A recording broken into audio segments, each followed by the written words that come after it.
Alright, can everybody hear me alright? Hello, hello, hello. Hello, hello.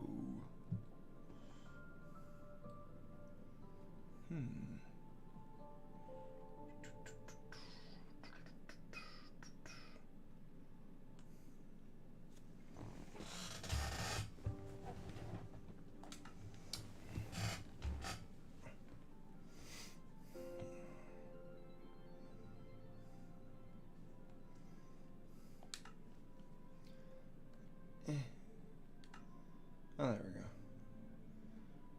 Do you know what? I'm gonna keep it just... Actually, I like this ginger one with the red hair. Okay. So, D Ruddy July. I thought I would give you a little tour of my Hyrule. Now, it is very much a work in progress and has been for like a couple of years. You know. But this is Hyrule from Ocarina of Time, and see, it's got loads of jars. It's got all the jars in here. What I love is like just how you can like see out onto the moat. Ultimately, the long-term plan is to like build beyond like what you can see in the game, because like obviously it's all behind the scenes. But as best as I could. Oh, there's a villager. Hello. Ooh. Sorry, you just scared me. Like what's kind of funky in here is, so like these are the treasure chest rooms. Although now these ones, you'll notice that the scale is very kind of tight, and that is in comparison to what the original N64 version is, but that's because there wasn't enough room in the actual space, because of course so many of these buildings actually just work like TARDISes. See, like I only had this amount, because if like I open this door here, you can see inside. And I think ultimately, yeah. This went the whole way. The gold went the whole way there. So, yeah, if it were to keep going, it would like bust on out through the front of the gate. So, but don't want that. Not right now, anyway. You should do locations from Ocarina of Time, like the farm, Goron City, Zora City. Well, Zora and the farm are done actually, so I can show you those. There's the shop, the bazaar. What's in here? Or is this the bazaar? Oh no, that's got the head on it, so it was the bazaar. And there it was, what was it? Potion shop or something. And here's the Happy Mask shop. See, like these little faces there, so it's kind of alludes to it. And this one was one of my favorites. So this I originally built in, I want to say 2016. Whoop, hello. There we go. Watch where you're going. Yeah, so I built this. Oh my god, is this like 8 years ago that I built this originally? But still, I am still really proud of it. But it's... Oh, I love the creepy ass mask salesman. In fact, the was it, you've arrived to a terrible fate. That line just lives rent free in a very haunting way in my mind. So there's the...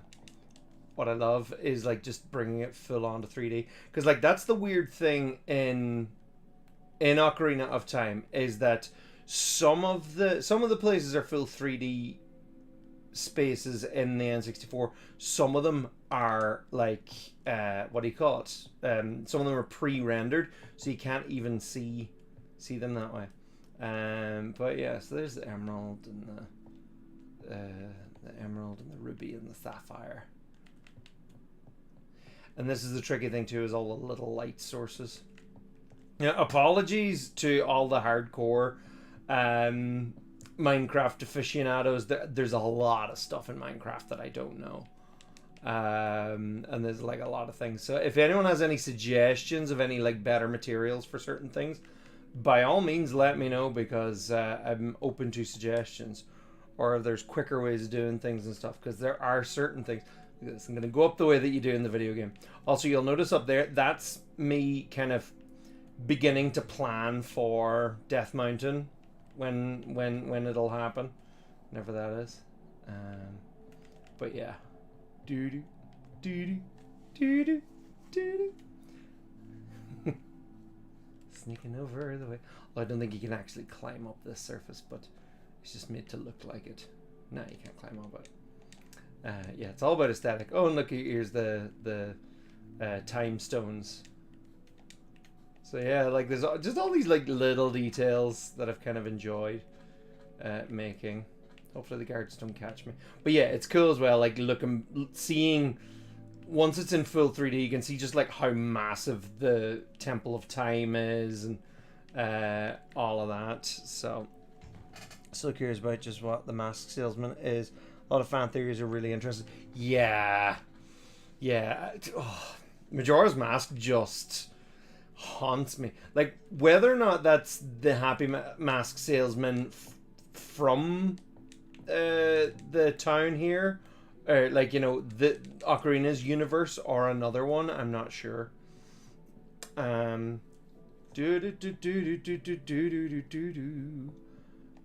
last time I was over here, something had happened. Yeah. So, I do have a bit of work to do here, because you'll notice that, well, you may or may not notice, but this bit should actually be a lot longer. But when I originally got this game, this was the PS3 version. That's how long ago it was that I started playing this. It was the PS3 version that I got. And so the map could only hold a certain space. Whereas then this went on to the PS4 version. And now I'm just straight up playing it on the PC. So this is where Zelda and Link first see Ganondorf for the first time. Again, when I actually build the whole place, I actually want to build that interior, and I want to build the interior so that it makes sense. And look, hey, it's got loads of paintings, because in the original they're all like little paintings of Mario characters, so I thought that was kind of funny. But yeah, literally the reason why that's blank there is because that was the original northern boundary of the, what do you call it, of the yeah, whereas now I can build and build and build for miles. So that's good. But yeah, I'll eventually build that. But yeah, look. Ooh.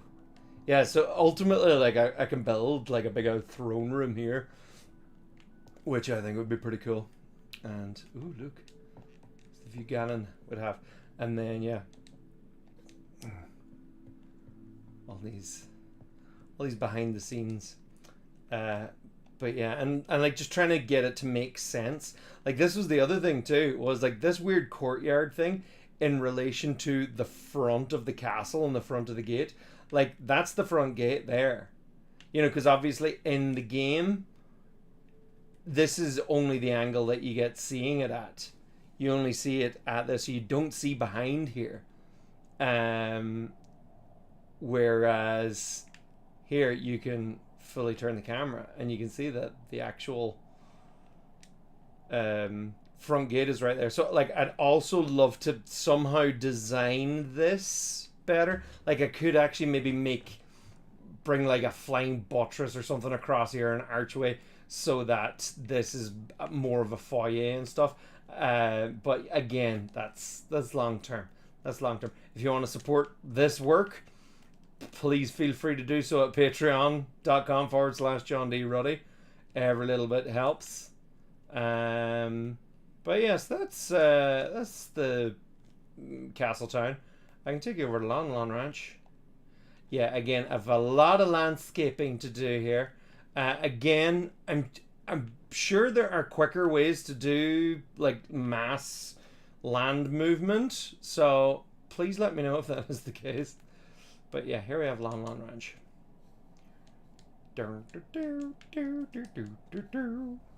Let's see. What will my next video be about? So my next video, all going well, will be about the Irish famine, which is a very upbeat topic. It really isn't, but it's a very interesting topic and a very tragic topic.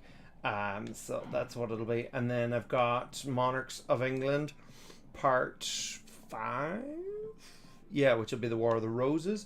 And then that may or may not get done before the end of the year. Depends on how busy the rest of my year ends up being. But I do all... Oh, the chickens are here. Better close the door. Oh, good. All my chickens are... Oh, and I get loads of eggs. Thank you. So yeah, it is. It's authentic to Lon Ranch. And indeed, the little bedroom in here. It's cool, like, again, being able to look up and see the whole place. Oh, chicken, get out, come on.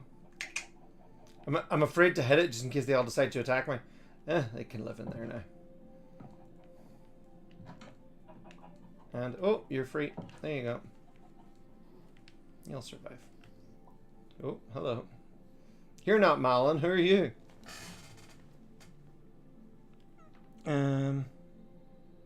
So, are you planning on making stuff from other Zelda games in the future, like Skyloft, the City of Twilight? I'd love to do that. Yeah, definitely. I really should put some more horses in here. Can I spawn some horses? Oh, I haven't been on this in so long. It all looks so different. Are these spawns? Pocket of tropical fish. Oh, there's so much new stuff. This is exciting. Yeah. Sea turtles, mate. Is it in here that you can spawn? Whoops. Oh my god. Oh, there we go. Yeah, it's something like this, isn't it? Yeah. Pig, chicken, cow, pig, sheep, wolf, ocelot, mushroom, bat, spawn, egg, horse. I can swap out the eggs. There we go. Whoops, that's the wrong. That's the wrong button.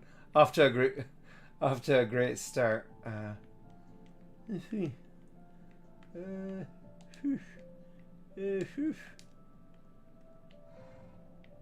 Oh, well, there you go. Not a couple of horses here. Oh, a super chat. Thank you so much, John. You should really do a video on Puerto Rico. There are a lot of ties between PR Ireland. The town of Utado was founded by Irishman Sebastian Murphy. Oh, plenty of Irish came to Puerto Rico during the famine. VMan29397, thank you so much for that super chat and that advice. That's a great idea. There we go. I've got loads of horses now in Lon Ranch. Please don't escape. Yeah, they're all fenced in. They should stay in there. But that's a cool idea. Also, Pedro Albitsu Campos took inspiration for the nationalist movement from James Connolly. And the Easter Rising, our homelands have many ties. Absolutely. Well, I am always saying this when it comes to like Irish history and so many other countries' history of colonialism. You know that the strong ties are there, so much more so than the settler colonist, and that's why I get very disappointed when I see, you know, Irish Americans fall into the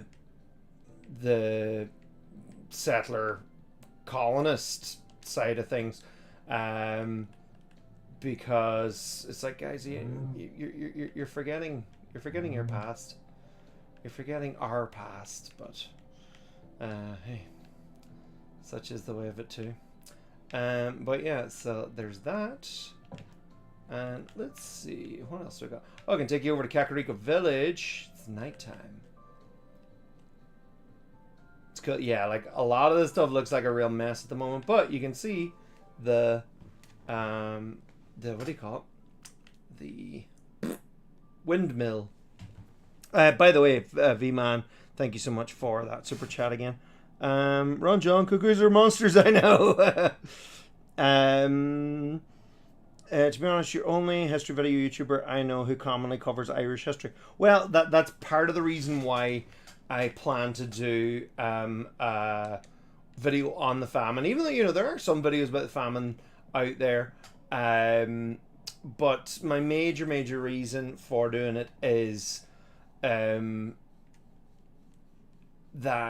well, I mean, it's relevant and it's interesting. But also kind of looking at it in the context of genocide by neglect, and all that goes there. Oh, look, someone's using the bed. Good for you. Oh, I'm sorry. Yeah, this is the tricky thing about designing these buildings is, so, there's a lot of people, and I'm going to leave you guys to it.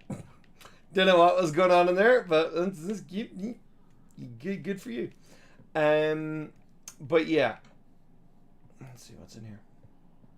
Ah, yeah, that's right. Because then you got the little door out the back, and oh, you've even got the secret tunnel. Secret tunnel. It's all about the details, guys. God. Yeah, no, I do want to continue doing more of this. But yeah, sorry. The main reason why I wanted to do my Irish history, another video on Irish history about the famine, was that I was like neck deep in doing videos about the monarchs of England, and I just kind of got to a point where I'm like, ugh, more monarchs of England, and then they do this, and then they do that. I'm like, ugh, I'm going to do some Irish history. I was kind of getting sick of, you know, just covering the monarchs of England. I mean, it was very interesting, but I was just like, come on, do some Irish history, and so I did. And what's up here? Nothing specific. Ultimately, it would actually be really cool to. It'd be really cool to do a full, like, clockwork cog aesthetic in there. Whoa! It just fell out of bounds. That was trippy. As you can see, actually, you'll enjoy this. This is actually the. Is that? Oh no, that's the secret tunnel going from the windmill in behind all the way to the graveyard, and it's kind of funky. So I try and make them as connected as possible. Am I able to get in there? Whoop. Maybe not like that, please. Where am I? There we go. Can I get in here? What is this? Is that important? I don't think so. Oh, neither is this. Apparently, it's another hole. Right, let's get back in here. Let's see, where are we? Oh, that's the Shadow Temple. Oh, there we go. Yeah, so there's the windmill. That's where we kind of went from. And yeah, you can full on go down into, let's see now. Nickname of Irish Puerto Ricans is McCreekin? Oh, McCreekin. Ah, they're McCreekins. That's funny, the McCreekin. Yeah, that's very, I like that one. You should do a video about the interorbit, by the way. I've watched your 7-hour mega cut like 3 times. It's a great video. Wow, Mason, that is impressive. Yeah, so you can full on good. I'll not go the whole way down here, but this is where you can, where Dante chases you. Well, you chase Dante, and he leads you all the way to where you ultimately find the hook shot. But I'll not go there unless I get lost in here. Am I already lost? No, I'm not. Oh. Ah, it's daytime. Daytime! Have you done the graveyard? Is Damphazer? Oh, there it is, yeah.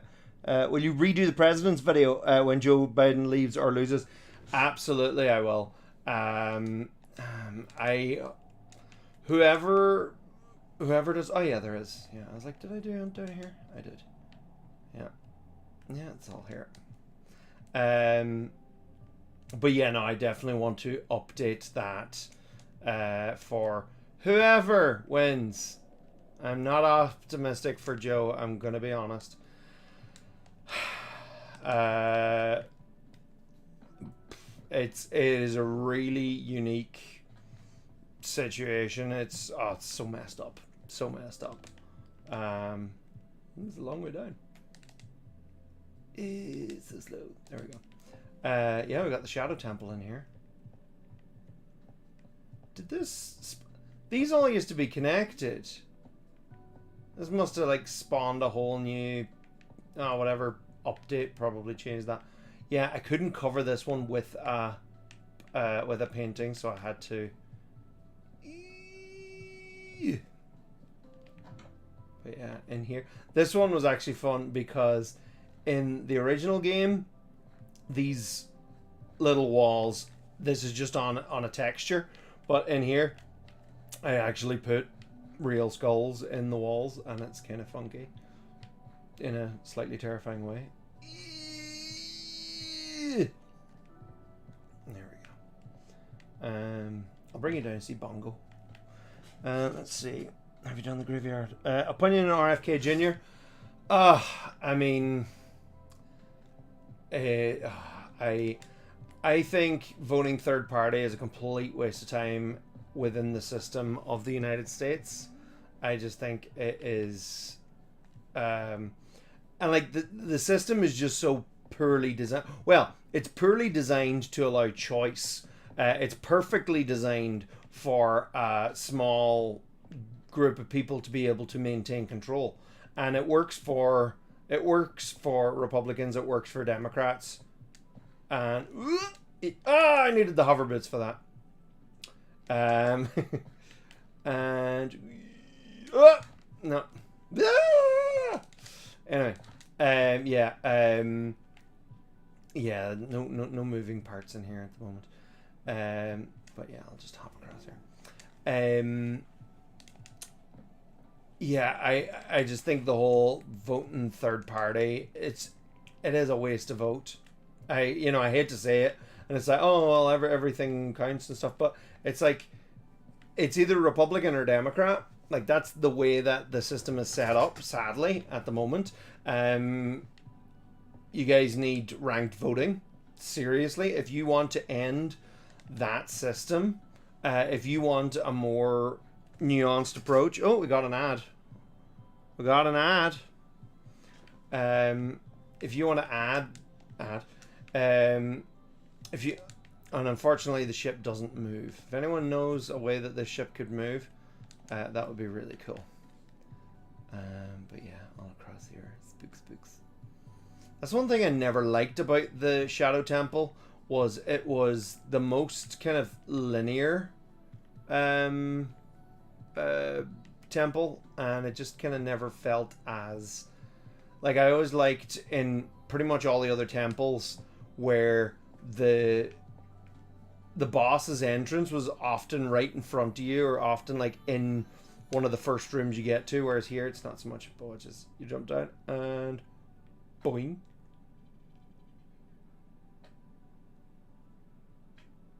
You bounce and you bounce because I put slime here, so you bounce on it. That sounds so gross. And then you turn around, dum dum dum dum dum dum dum dum. I mean, it's Minecraft. It's not going to be perfect, but it's a version of it, certainly. But yeah. Anyway, unfortunately, there's no little warp zone back to the entrance, so I have to just fly back.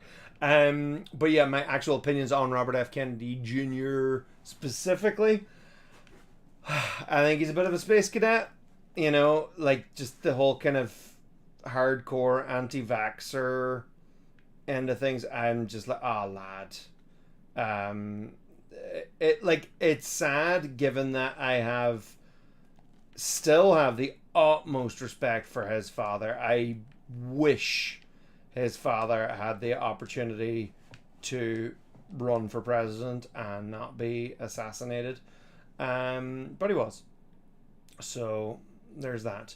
But as for RFK, I just think he is, yeah, he's saying he's not all there. It's not even that. It's more of a case. He's gone far down several rabbit holes that don't lend themselves to making much sense, which is sad. Because I think his dad and his uncle were great, flawed but great. Heart-pounding Gravedigger tour. Dampe. So, oh my god, my dog just farted and it is horrendous. Thanks, Koo. But yeah, I don't think my main problem is that he does have the potential to split some Democrat voters. You know, I see more potential Biden voters voting third party for RFK Jr.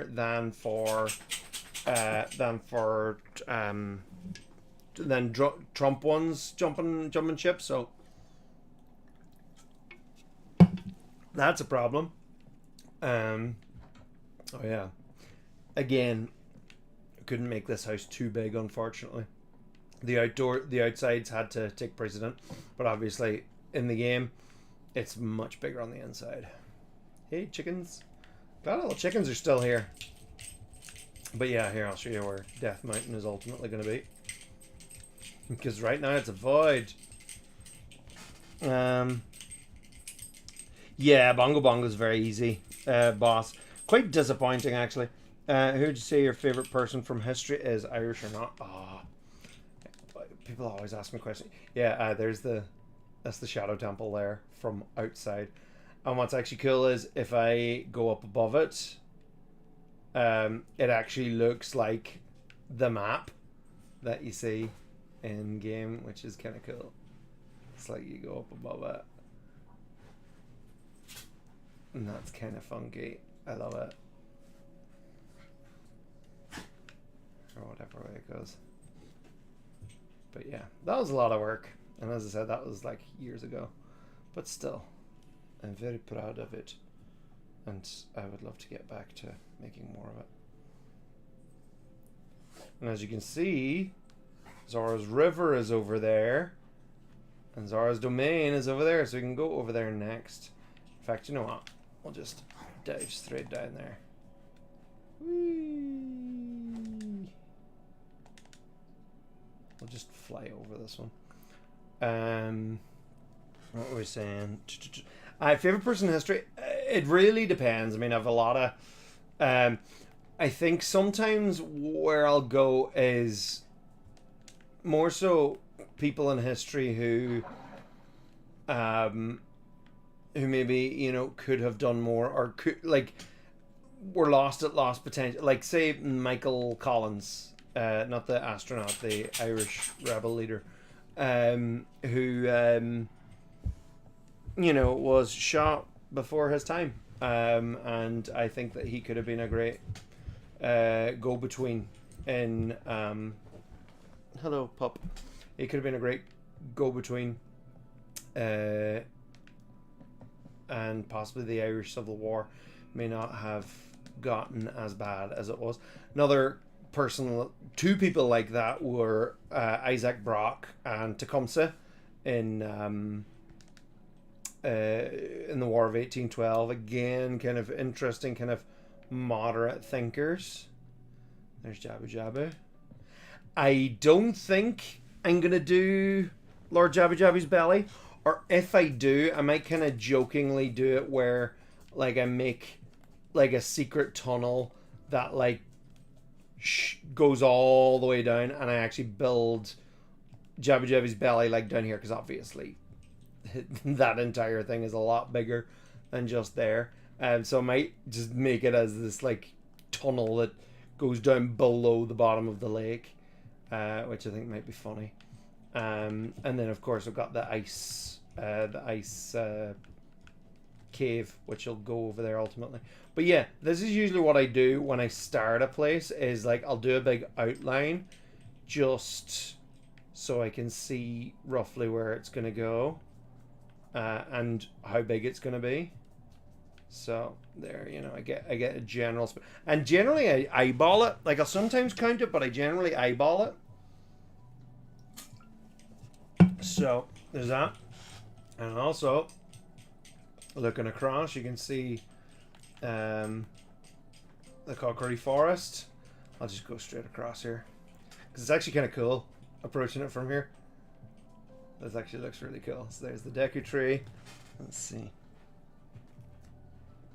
What's the 3 most interesting wars of the 1800s? Of the 1800s, I mean, the Napoleonic Wars. Obviously, there are multiple wars, but they are pretty interesting. I'm going to be a really, really basic B and say the American Civil War, Napoleonic Wars, and maybe like the Franco-Prussian War. I mean, no area of history is like my general, because I'm such a general history nerd. Like, there's some people who are like all about the World War II, all about the World War One, or all about the American Civil War. I don't specialize in anything, and so because of that, I generally work in everything. This was a lot of fun to see. Also, you'll notice as well, so up here, just how big it is. But I actually had to make it slightly taller than what it is in the game. But that was in order to, because some of the rooms up above here, I needed to hide. Because like this room here that sticks out, I still need to finish the top of this canopy just to make it much more lush and much more full, but that will take time and gardening, but still it's cool seeing the great Deku tree. Must light his face up a wee bit better too. But I can take you down to see Goma. This is one of the other few dungeons that I have finished. Let's see what else we got. The Baronade was also a pretty easy boss. Baronade, it was an easy boss, but it was also a really fun boss. I still love fighting Baronade. You know, just there's something really satisfying about whipping around that boomerang and just jumping and side jumping and X targeting and all that, or Z targeting even. There's Goma with her light up eye. She looks a bit mean. And see, she's got like little wooden legs sticking out. Again, it's Minecraft. This terrified me. I will never forget the first time I was in here when I was a kid. It was me and my cousin Michael Liston were playing, and he had brought the game over. I'd never played a Zelda game in my life, and we had worked our way. I was about 10, and we had worked our way through to get to here, and we got in this room, and it took us ages to realize that we had to look up, but we were like walking around, and all the while we were just hearing the, and then eventually I was just like, what is making that noise? And I did actually look up, and then it cut into the cutscene, and we were terrified. It was just like, oh, it's so big, and like it was even before we were properly using like Z targeting for aiming and stuff. So like we were like full on going into first person mode, aiming at the eye, and oh, it was so stressful. But it was fun. Whereas like now you can like literally kill Goma in about like 14 seconds. Just going and she's dead. But back then it was a proper boss fight, and I loved it. And in fairness, like, you know, I still do. You know, you get some people who are like, oh, I can kill it in 14 seconds. It's not hard. It's like, yeah, but like it was hard when you didn't know what to do, and that's the point. Like, of course, anything's easy once you know how to do it. But yeah.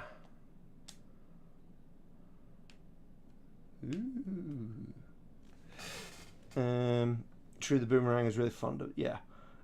Is there anything from Star Wars Legends that you would love to see make into canon? Yes, actually. So I think I would love to see a version of Shadows of the Empire be made.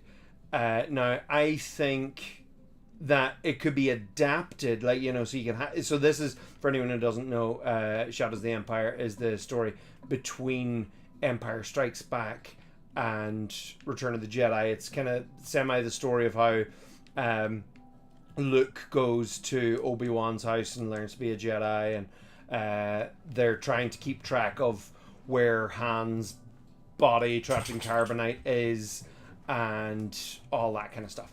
And there's this mercenary called Dash Rendar who he's basically like so many of the Star Wars Legends characters, he's Han Solo-esque scoundrel, you know, basically one of the many attempts to reinvent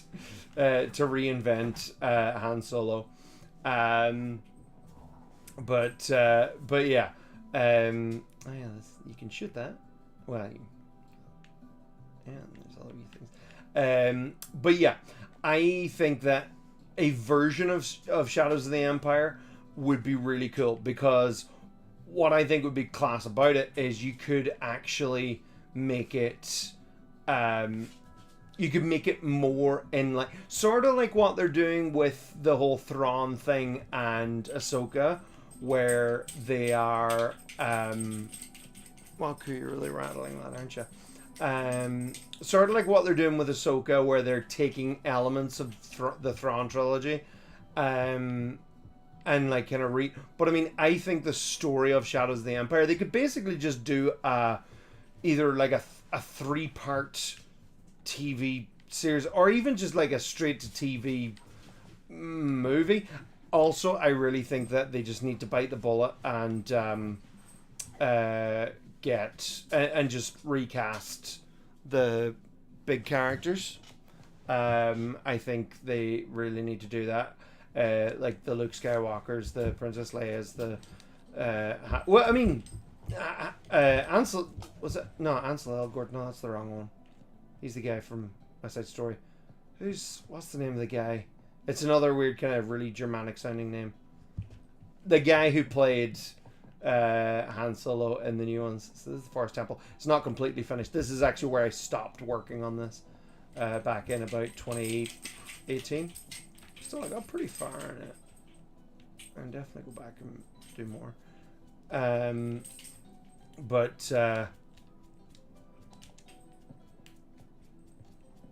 oh yeah. Yeah, right there, Koo. That's my pup. He's being slightly weird, but he's always slightly weird. What was I saying? Something. Oh, this was a weird room to get right, because it's just so kind of perfectly laid out, and like all of these different bits all fit in together. So it was a lot of fun to put together. Actually, I really enjoyed it because because of that, you know, and trying to get each floor to match up and to work and to make right. But yeah, sorry, as I was saying, yeah, Shadows of the Empire, I think, you know, you could possibly even incorporate some Rebels characters, or some maybe even Ahsoka or someone like that, that you could you could do something very fun, very interesting. And because I think the character of Prince Gisor... Okay, what's wrong with you? Do you want to go outside or what? Are you after water? Guys, hold on. I'm going to get my dog some water. I'll give you something more interesting to look at than this. Let's see. This is a big spooky room. Well, hopefully the floor master doesn't show up. But, hold on. I'll be back.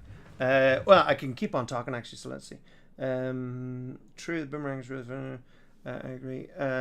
Also, I much prefer the Twilight Princess version of Goma, where it's a realistic-looking armored spider and its eye is an individual spider. John, when you hit 1 million subs, do you plan to do anything? Oh, lad, if I hit 1 million subs, I'll be doing very well. I've been doing... so I've been doing YouTube now for over 10 years. And I've been sitting on 250,000 subscribers for pretty much like 3 years. Right, dude, move. My God.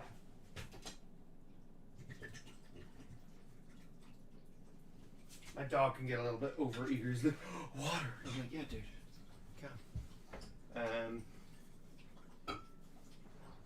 There we go. We're good. We survived. But yeah, so I've been making this since. That was terrifying. Oh, where's that go? Ah, yeah. Let's go. But yeah, I've been making these videos now for such a long time, and I'm kind of like,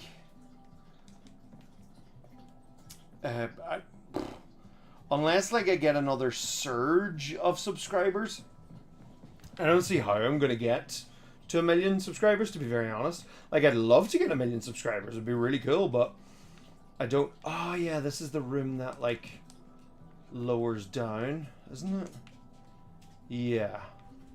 But I don't actually have that built in. But that's okay. Well, yeah. Well, this is the Forest Temple outside. And that's the other thing, actually. I really plan on doing an outside build of each of these. So, like, you know, you'll be able to see this dome from the outside. I'll do, like, proper crenellations all along the tops of these. I think it'll look really cool. But, yeah. I think that's everything that I've built in this map. And I can build more, but what I want to do this evening is I want to actually build some like history stuff too for funsies. I'm thinking of the Tower of London, which I think would be cool. I'll actually just do a high up aerial view of the whole map so you can see what it'll all look like. But yeah, sorry, back to what I was saying about what do you call it? Shadows of the Empire. I think, like, you know, the likes of Prince Gisor. When I was a kid, I always said Prince Zizor. But yeah, I think it's Gisor. Who was the... Yeah, because you can actually incorporate... Oh, no, you can't. Because, spoilers for Rebels, Darth Maul is dead at that point. Yeah, Maul died before A New Hope. But you could include some of the aftermath of that, of how Gisor kind of picked up the he was Black Sun, wasn't he? You know, so there can all be all of that kind of political aftermath of Maul dying, which I think, you know, could fit in quite nicely to the new canon. I think would be cool.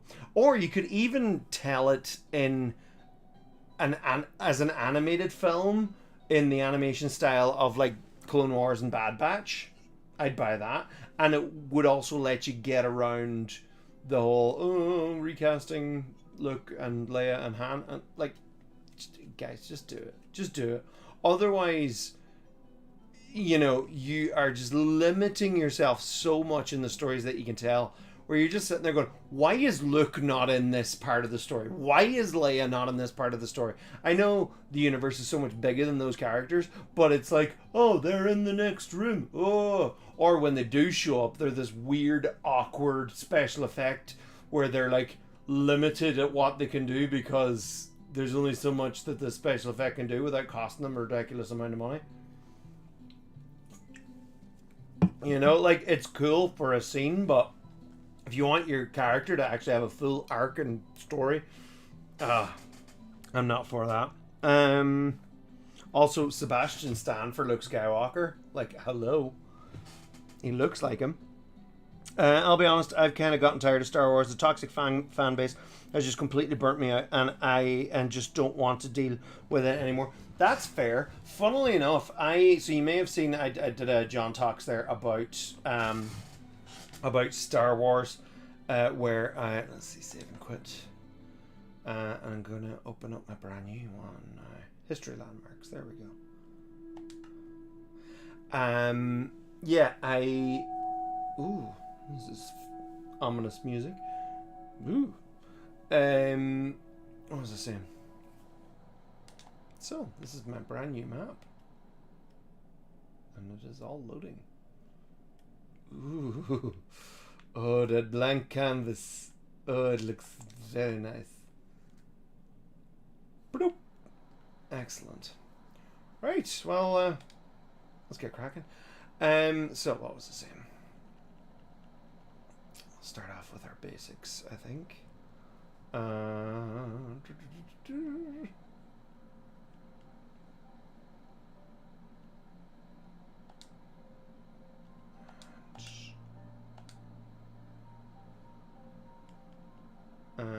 What else was I saying? What were you asking about again? I have terrible short-term memory. Probably ADHD. Oh yeah, toxic fan base. So yeah, I did a whole video kind of in reaction to the stupid reaction to the Acolyte. I loved it. I thought it was excellent. I thought it's some of the newest, freshest Star Wars I've seen in a long while. I loved it. It was so much fun. But what? Let's see now. I want some earth. Cause I need to, yeah. I need some water too, actually. Water. Do I get water in here? Is that a water block? No, it's ice. That's ice. Oh, I'm totally. Can you spawn ravens? Are there ravens now? Because there'll have to be ravens in the Tower of London. I'll work that one out later. Let's see. Well, there's so much stuff now. My God. Potions and stuff. I haven't a clue about any of that stuff. I just build. This is Lego for me. There we go. I want water. Thank you. Lava. Oh, milk. Yummy. What is that? Bucket of axolotl. Oh, this is... Yeah. All this stuff is way beyond any... It's all... That's what I kind of love about Minecraft, though, as well, is that, you know, it is what you make it. You know, so if you want it to be this, like, big, mad, complicated, hardcore RPG, it's there. Or, is Lego. I'm going to build Lego. And that's what I do. There we go. That's my first block. Yay. So, what? But yeah. But yeah, but funnily enough, the whole toxic fan base thing, ironically, really made me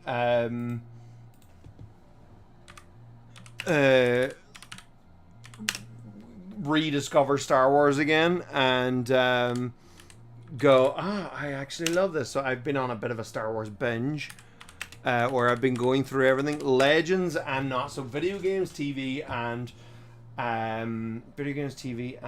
something. Sorry, I'm kind of doing multiple things at once here.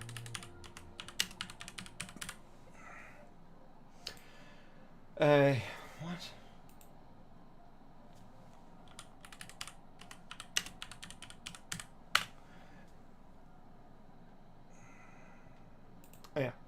Video games, TV, and movies in as close to chronological order as I can, and it has been so much fun to just explore all that and see what I can do.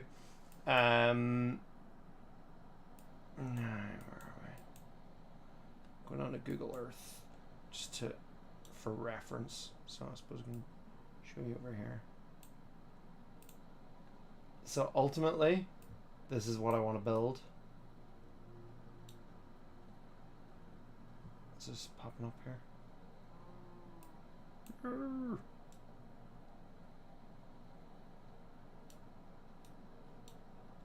Yeah, so I'm kind of looking for the elevation. It's relatively flat. There is a bit of a slope. Yeah, there's a slope there. Oh, I can play it by ear. Maybe a bit of a lag. Yeah, there we go. My live stream gonna reset there. But yeah. So that would be cool. I could build that. I'm gonna start with the white tower itself.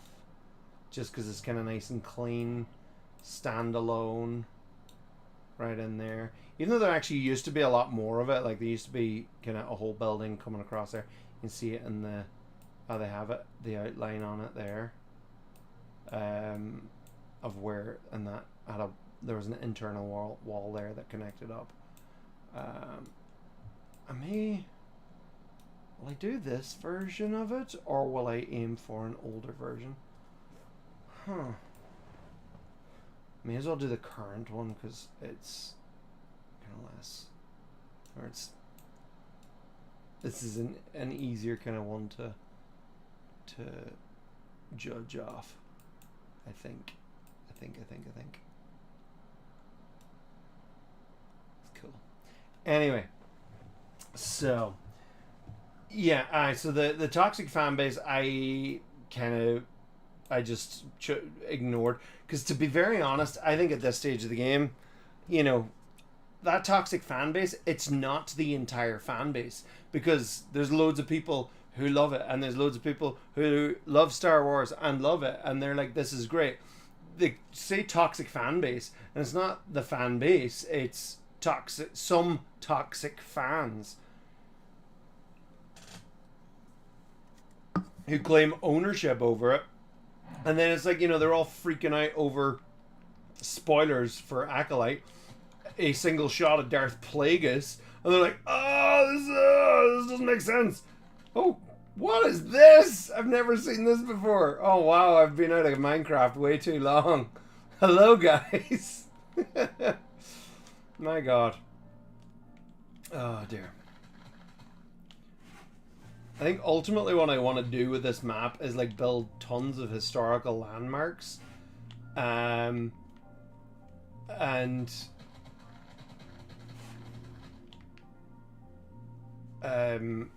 like have them all beside each other, built to scale.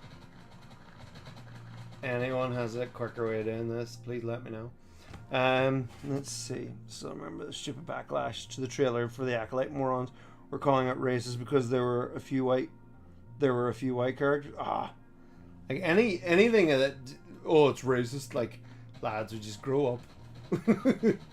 You know, the world's not white. You know, it's like, it's, humans are not just white, so we just grow up. They're letting destroy my black women. I don't like it. Like, do you know how ridiculous you sound? And yes, you do. That's why you're freaking out so much.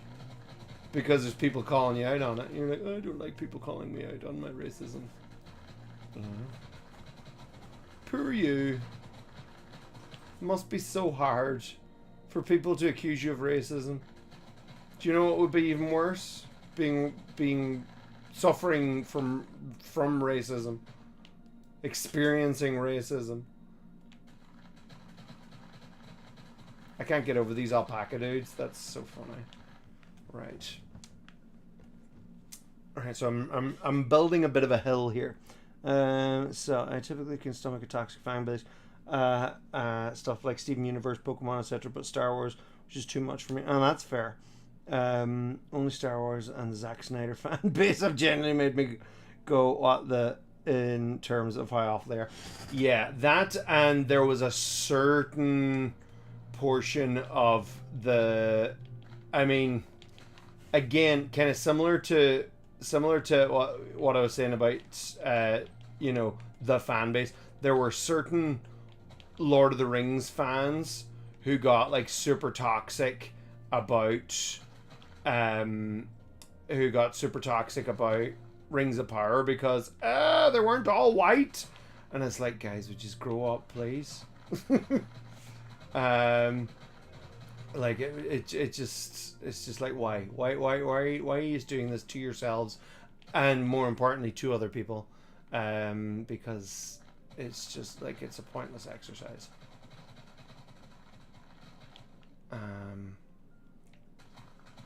And like, you know, the whole thing with Rings of Power is like, I really enjoyed it when it came out. It is slightly forgettable, and I have attempted a rewatch twice, and I'll get back into it because the second season of Rings of Power, judging by the trailers, looks cool. I think they're kind of doing a bit of a course correction with the whole Anatar Sauron thing, which is exciting to see, and like this whole thing of he's been there all along. I'm like, oh, okay, I'm intrigued with that. Like, as well as this human manifestation of Sauron, there was also like an elvish Sauron in the form of Anatar. Spoilers for season 2. It's in a 70-year-old book, 60. But yeah.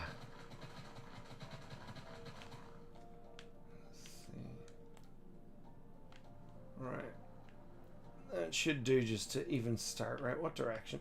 Well, I'll get myself a wee map. I always like a nice map, and I want them to kind of sit.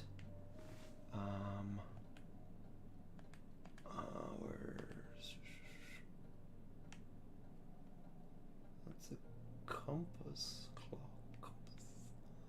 Am I staring at it? Is that a map? Empty locator map? Is that the same thing as empty map? Okay.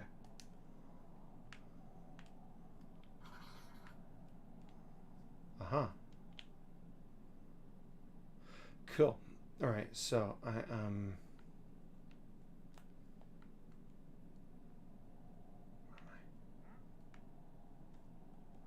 Or is a locator map the one where I am? Am I in a locator map?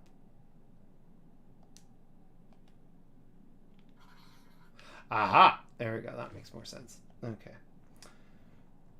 I like actually that they've changed that there is a map and a locator map, because you're using the map properly if it doesn't have a little GPS signal in it. But still, right, so I want to be facing north. Okay, so that's north facing, right. So here I shall lay my first stone. Kind of.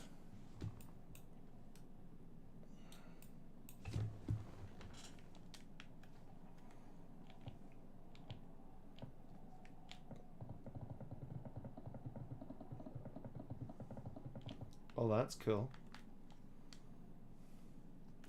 I can replace stones later. Let's see. Star Wars and the Zack Snyder. Yeah. Looking very forward to what Taika Waititi Star Wars movie, if it releases at all. Yeah, as long as he respects it and puts the effort in on like what do you call it? I think he just got a bit too fast and loose with what was it called? Thor: Love and Thunder.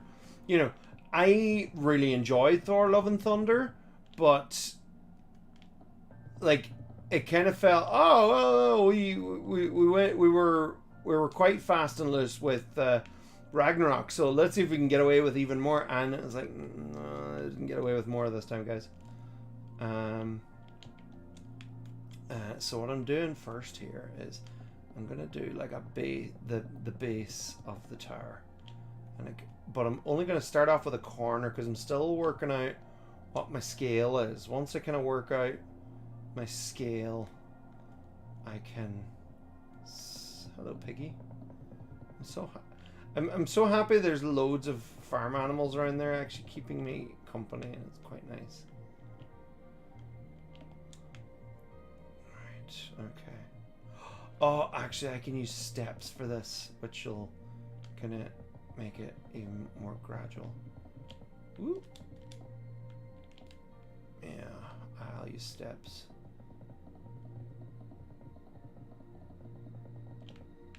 Right. I'll actually just change that locator map. Steps. Kind of steps. Actually, for the bottom, I might even use cobblestone. Oh, okay. Oh, there it is. Anyway, Elon Musk can go take off. Yeah. I remember the critical drinker and other anti-woke grifters throwing a hissy fit about Rings Apart. Ah.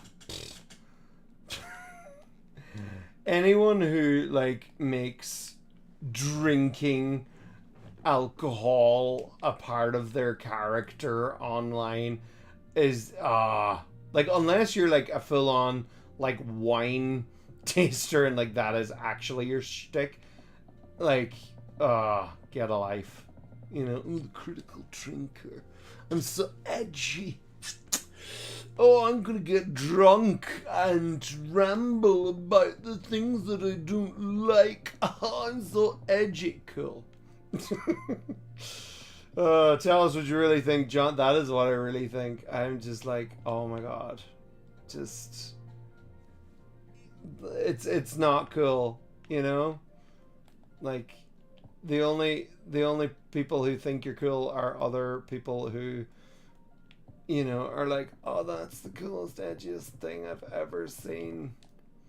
And then they're like, also, why won't women like me? I'm a nice guy. And it's like, you know.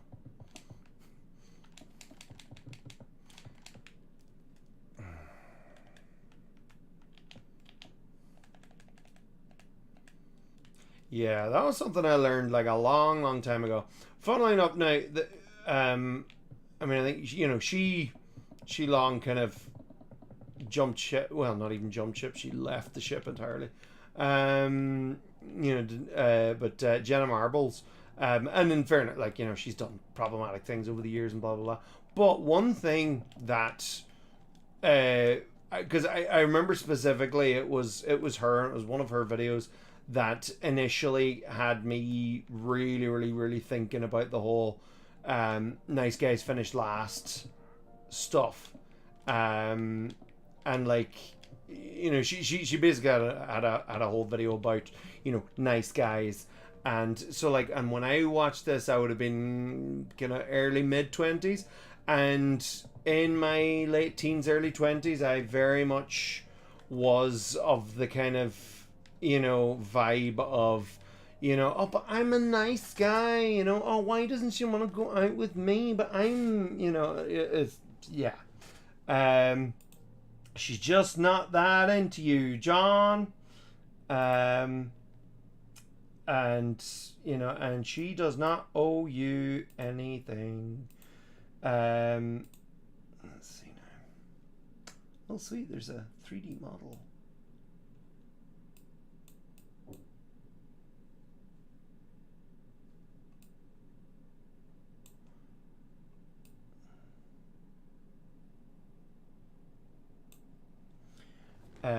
But yeah, like just this whole expectation of, you know, just because you have feelings for someone, they do not owe you anything. They don't need to reciprocate. You know, like, tough.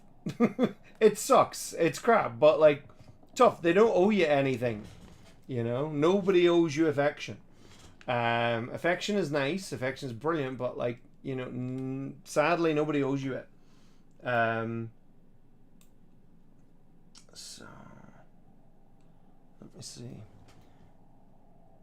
Currently saving up to go to England next year, and if all goes to plan, I might be going to Scotland and Ireland the year after that. Oh, cool. Well, I highly recommend the Tower of London. It is one of my favourite castles sites. It's really, really cool. Let me see. What's that? Granite? Yeah, I might use granite for this because it looks quite similar to the kind of. What's this? Oh my god. Oh, there's so many blocks now. It's great. Granite. Yeah, I think I might go for that. That's kind of the color I'm after. And I might replace. I'll probably end up replacing some of these later, but I think definitely just want to make sure that the color more or less works. I think the granite should work. Let's see.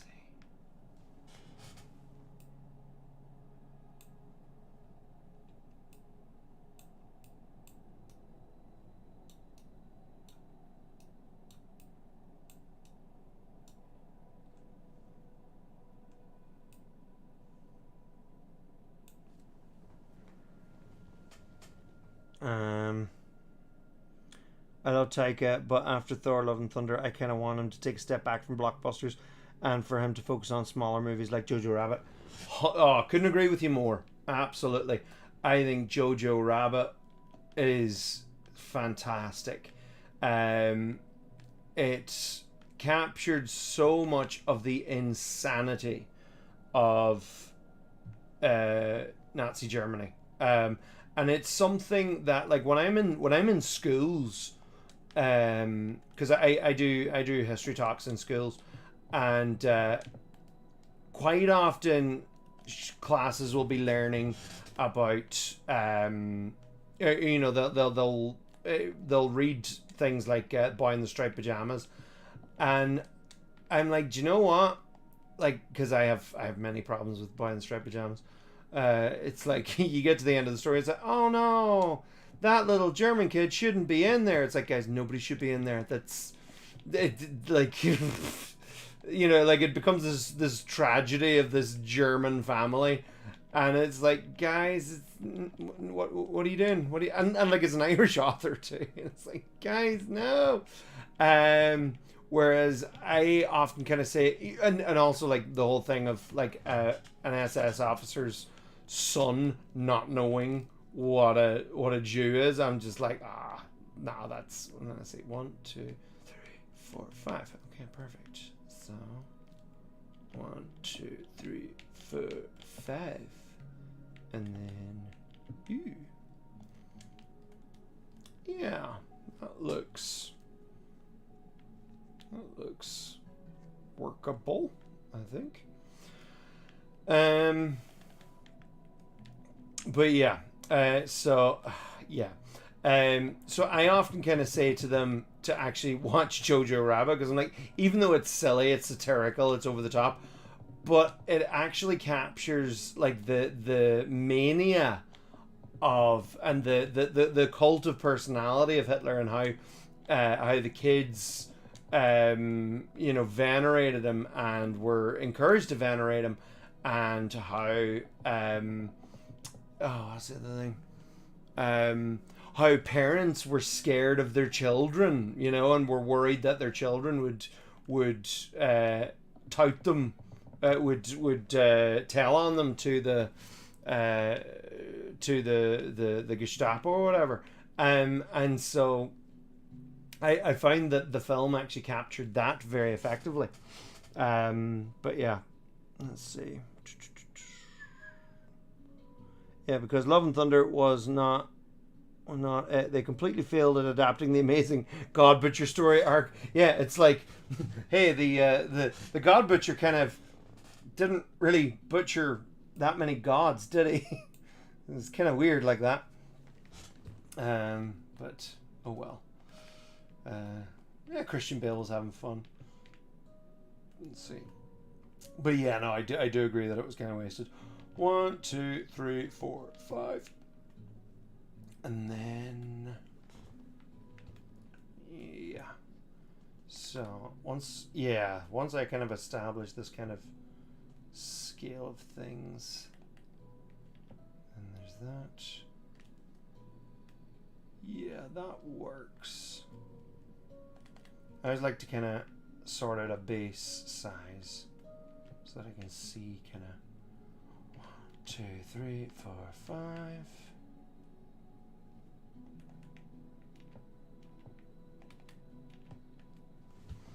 Let's see. So it's easy for people to fall for his grift. Yeah. Now, John, Shrek's Adventure is the real best London landmark to visit. Shrek's Adventure? I don't know Shrek's Adventure. Tell me more.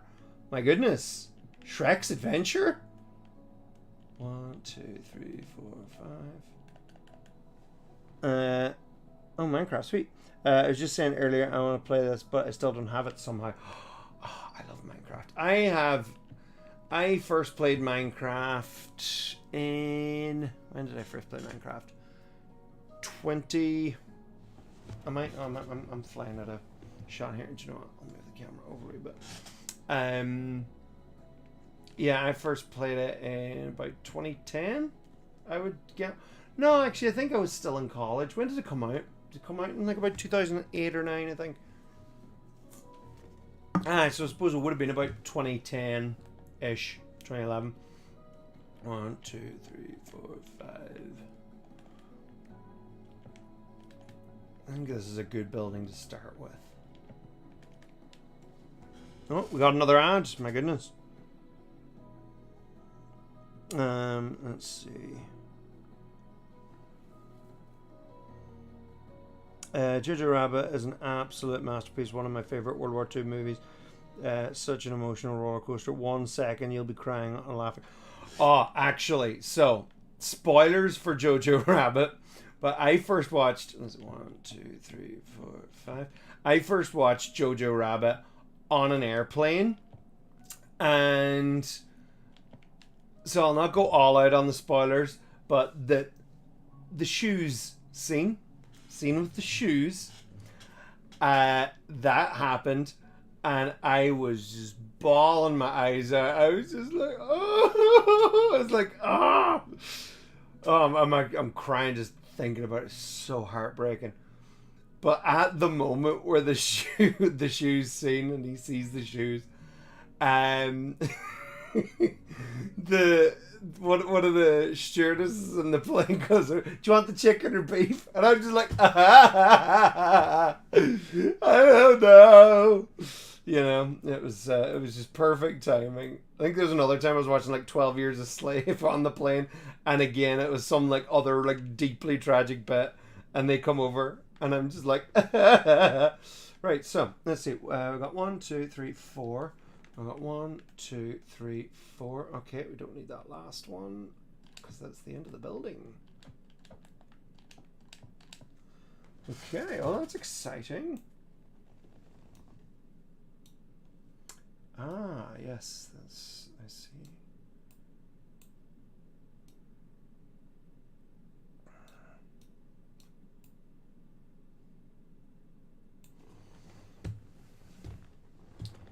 So, 2, 3, 4, yeah. And 1, 2, 3, 4. And that goes over 1, 2, 3, 4, 5. And, so it actually goes over kind of diagonally here, which is always fun in Minecraft. Diagonals always work so beautifully in Minecraft.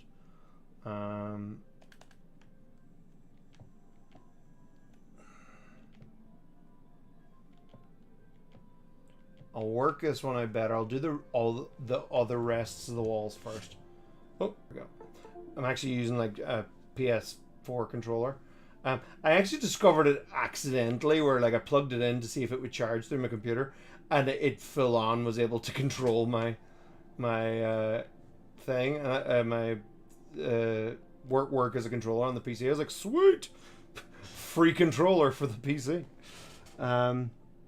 Let's see. Talking Told my sister that Boy in Striped Pajamas was historic fiction. She was legitimately shocked it wasn't based on a true story. Yeah, I mean it does. Like it does have its place, I think, and but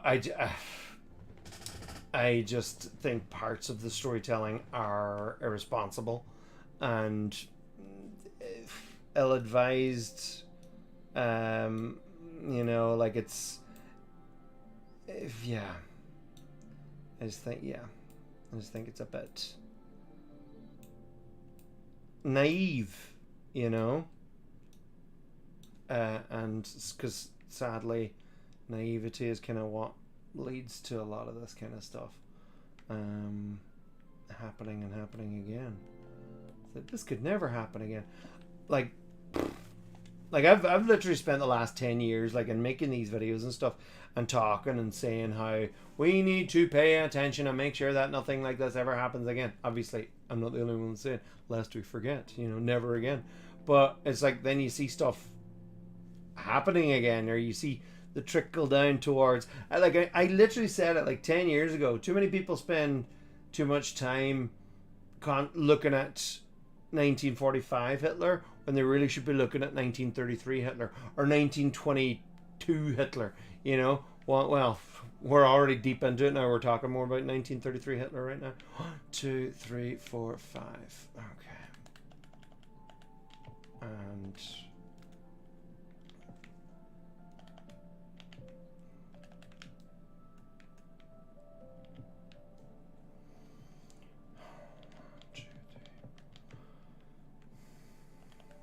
see.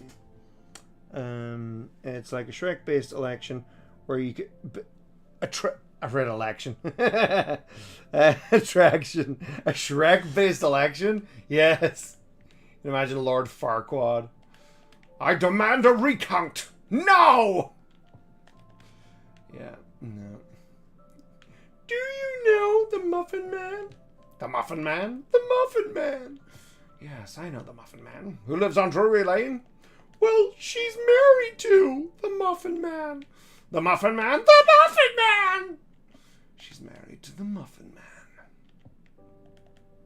Great, great film. Classic. Let's see. Shrek Detection, where you can meet Shrek characters, do VR rides and stuff. It's pretty fun. That's cool. 2009. Okay, technically it was called something else for a few years. Fair enough. Funniest part for me was when Yorkie dropped the rocket launcher. Ah, yes. Yorkie was best boy, though real friend for JoJo. Shrek for press 2024. I want to watch that movie so much. Yes. Like that was another thing oh, hello, Kai. That was another thing I really liked about Jojo Rabbit was like, you know, there was subtlety to it. You know, like there was many bits that were on the nose and other bits that were a little bit more subtle. And like I liked, you know, Captain K or Captain Gay, where him and what's his name? Oh, Theon Greyjoy, Alfie. 1, 2, 3, 4, 5. Yeah, 1, 2, 3, 4, 5. You know, it's like it's not explicit in the movie, but like they're gay, you know, and they're lovers, and like the whole thing of their character arc at the end where they're flamboyantly fighting against, you know, like they've got this big ridiculous over the top outfit and stuff, and it's like, yeah, no, we get that. This is good. Do you remember when I came to your school? I don't know which school, and also I would advise maybe don't actually say the school just in case. But I love coming out to schools and meeting loads of people. Let's see. Yeah, you should never. If you're younger, I would not share information of contacts and stuff like that. Let's see, 1, 2, 3, 4. We got 1, 2, 3, 4. The joys of internet safety, folks. 1, 2, 3, 4, 5, and then one final actual. What have I done over there? Yeah, and this is 5. 1, 2, 3, 4, 5.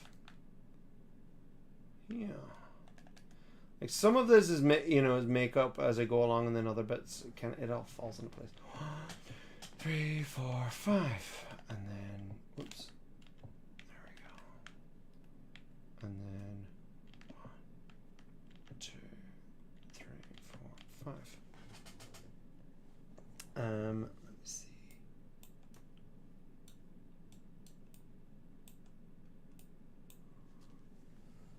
Would you ever consider making your own Discord server? There is a Discord server. I'm pretty sure it's like Discord/John D Ruddy or whatever. Let's go to it now. I just rarely use it.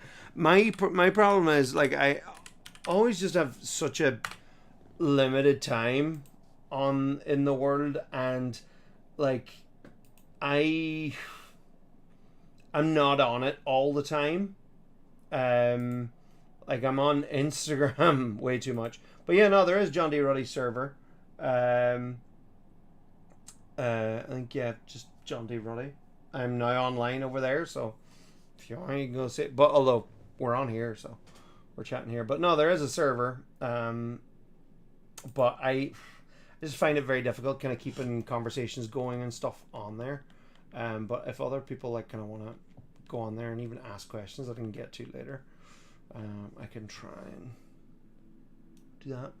Or you can come and join me now on the live streams, because that's what we're here for. We're here.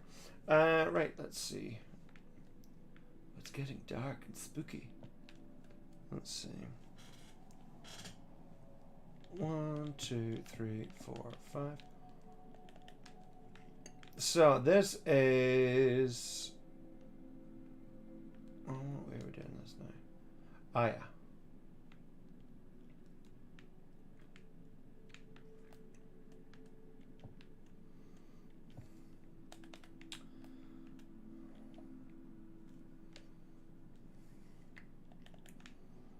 I am actually going to do some cobblestone here now. Right. Firstly, I'm going to replace this to match that. That works. Actually, might be handy doing it from in here. Yeah.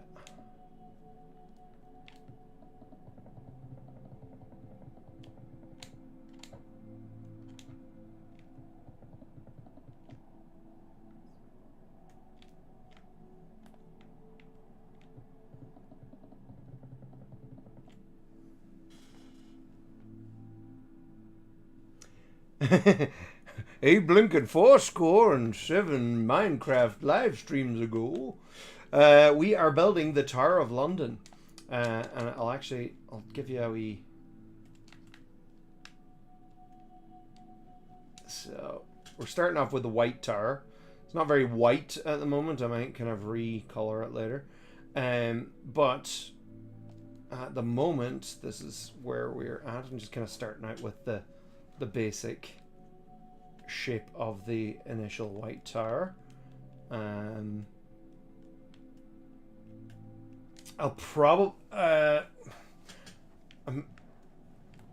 not sure if I'll do the interior right now, or if I'll do just the exterior and like build the whole exterior walls and stuff, because in fairness the walls are at least my favorite part of the whole thing.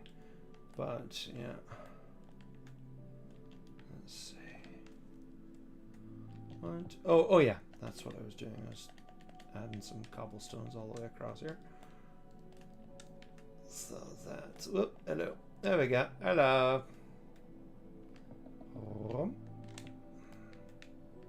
And yes, that's what I'm doing.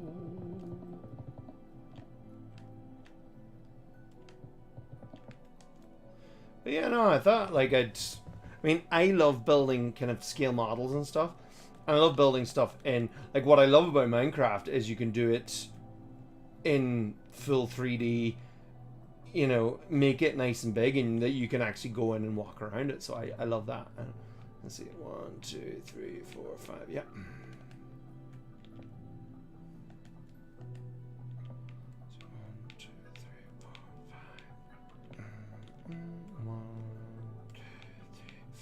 5. 1, 2, 3, 4, 5. Should work.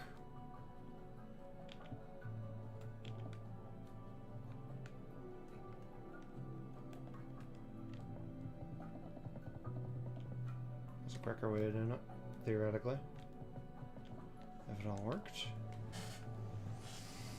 Okay, sweet. And you're learning to use the internet. Surprising considering his oldness.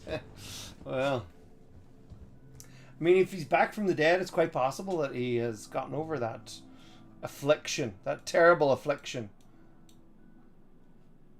Ah, round tower. Why does this tower have to be round? That's no fun. That's no fun. Ah, we'll survive. Well, do you know what I think we can do, maybe? Is we can build, like, interior walls. Right, so, this wall here. In case you're wondering, there's a grey, I'm going off this 3D model here from a sea arc. It's really nifty. And it's just nice that I'm, you know, able to manipulate and kind of go around. So this is usually kind of how I work off. You know, like unlike Lego, I don't like following instructions. I just, but I do like to kind of base it off specific designs. So that's kind of how I'm doing this. I just went and Googled 3D Tower of London.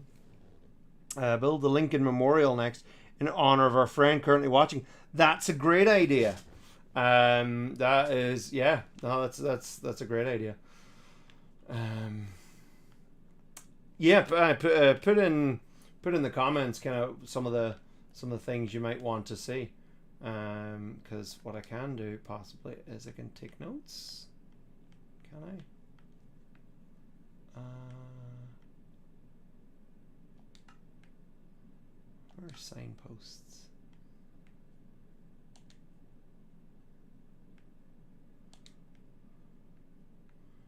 Alright, I don't need water yet. Because what I could do is I can put a little sign down here. That's, oh, can I type? No.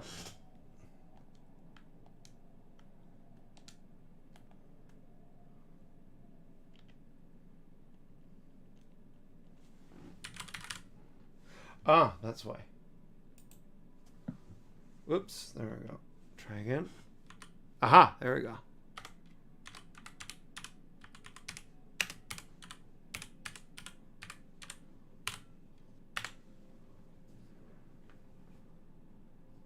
Okay.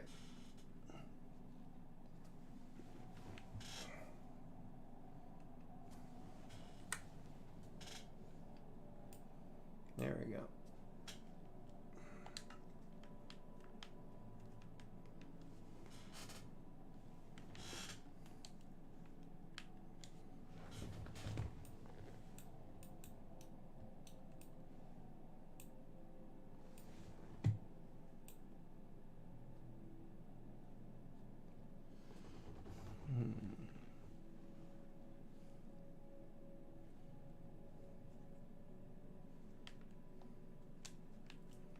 Right.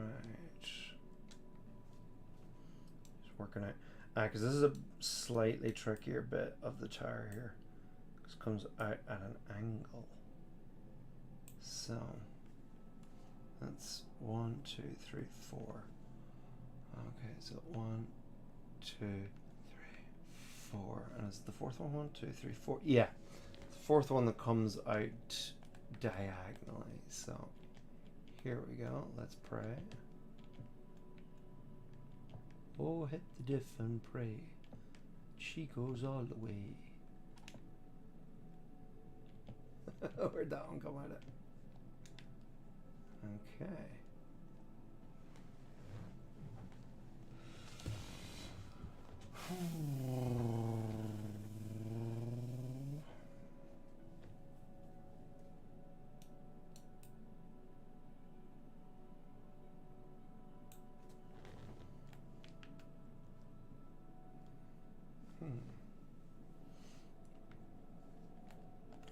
And then on the front of this, it would be, yeah.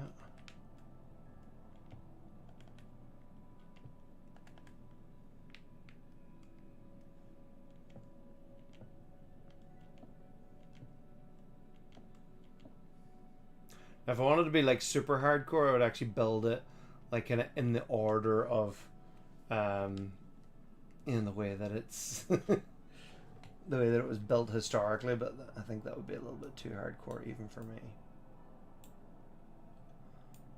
Although I am still tempted to build it in different iterations. Right.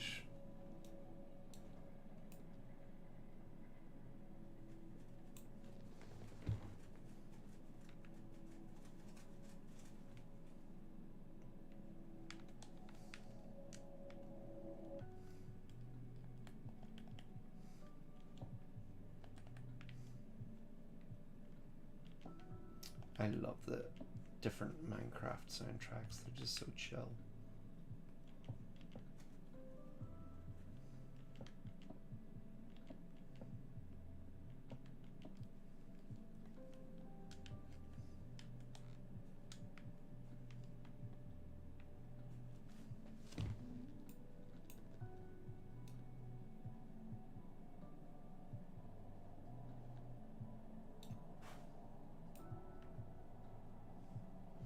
Okay, so this part's going to be the trickiest because these bits have like uneven shapes.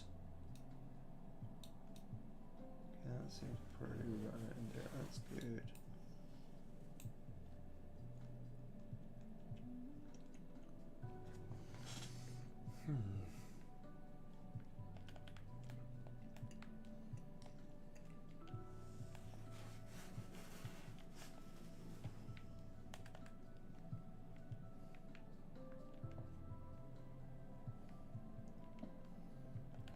Just a slight extra bit there. I'm going to chance putting in. And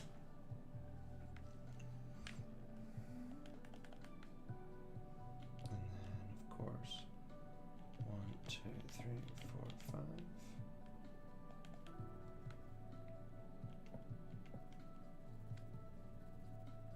Oh, that's where I can get my granite in.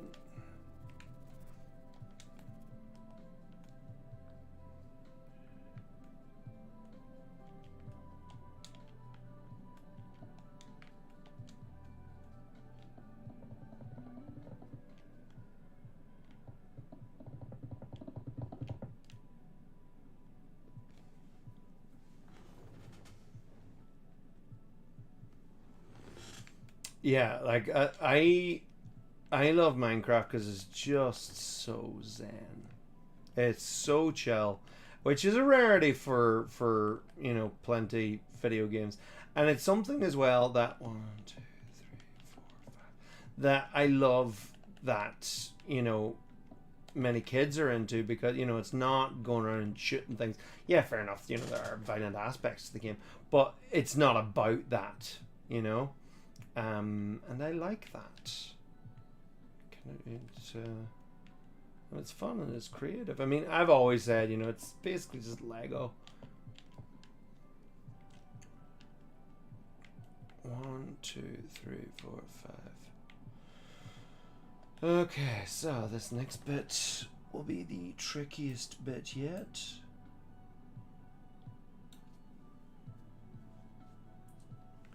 Because it's a big, weird, awkward, circular tower bit.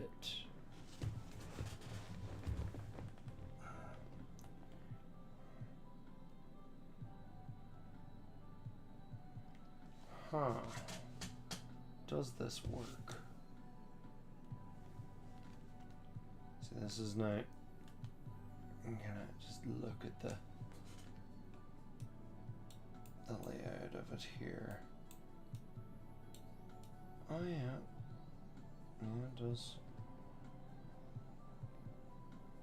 make it big.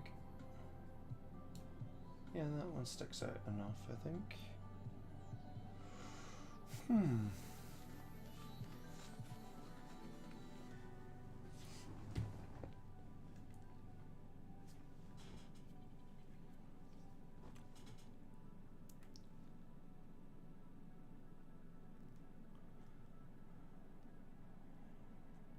Have you tried Minecraft with ray tracing? I don't know what ray tracing is. Tell me more. Been too wrapped up in Far Cry 4 recently, though. Oh, I haven't played any of the Far Cry games. Retro games are better than modern games. Yeah, me too.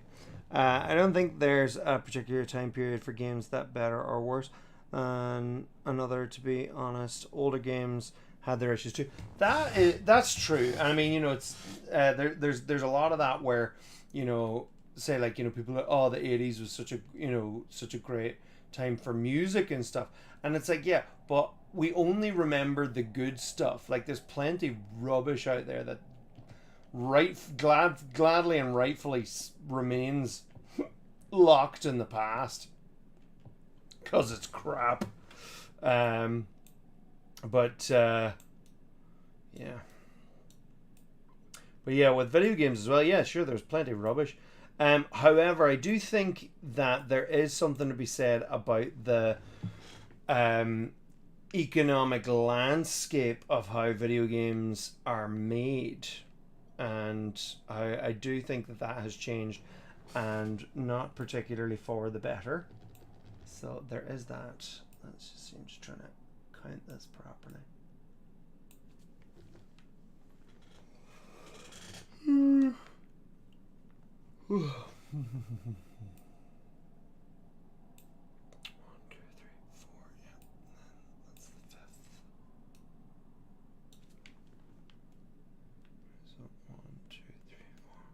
The fifth. Right, so theoretically, actually, one more to go through there, and then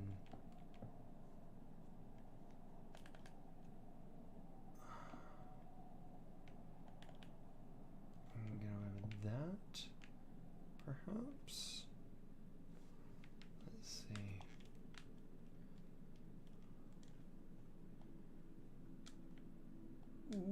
Okay, this is getting tricky. Circles are awkward. Let's see. I'm a zoomer. I prefer classic games like Mega Man. Oh, I love Mega Man. I haven't played any of them properly, but like, they're just so much fun. Modern games absolutely have their issues, such as greedy monetization. Yeah, that's a huge problem that I have with modern games. Glitches, live services, absolutely. And here I am playing a game with a live service, but it's an old, well-worn game at the same time. Chrono Trigger, Fallout, New Vegas. Oh, Metal Gear Solid 3. Yes, one of my all-time favorite games. Absolutely. I feel now the industry is running out of ideas and remaking old games. 100%. It's why I personally stick with single-player games, even when companies sell very expensive DLCs that should be basic features. Yeah. Ray tracing changed the graphics of Minecraft to add light ray and make more realistic. I've seen. I haven't. Is that like a mod, or do they have that built into the game now? Because, as I said before, I'm such a noob when it comes to all that stuff. And like, there's just so many. Oh no, I don't want to use the cursor for that. I'll use a cursor in a minute. Or you don't. Alright. There we go, resume game. There we go, thank you very much. Right, hold on a minute. I just need to concentrate to work out how to do this, what I am doing here. I want to break free. Right, I think you can go there. once, and then you're setting up for a panel. Nope, not you. That goes here.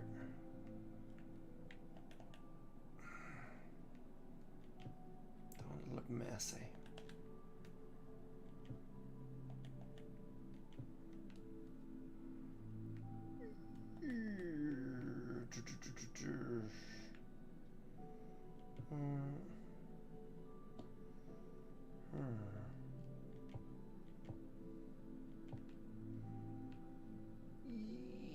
I don't like it. I don't like it.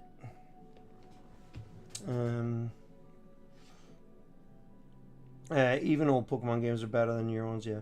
I like peak pixel Pokemon. I think is great. I feel games are being remade because a lot of games are simply not available on current systems. I support remakes as they help preserve older games and introduce new players. Stuff like the Infamous series and the older God of War titles are currently unplayable on any current gen. For instance, they should be available for people to play. Yeah, I mean, I think kind of game preservation is important. Right, let me see. I'm just gonna sort this out very quickly. Do that one. That's right. So that's 1, 2, 3, 4, 5. Okay, and then that becomes there, and then that becomes there. Excellent. Yeah, that's it. That's it. That's what we're doing. That's what we're doing. I don't like that.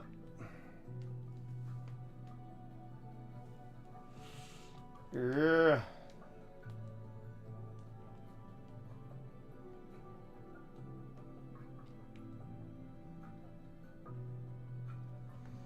And the tricky thing is to start at different points.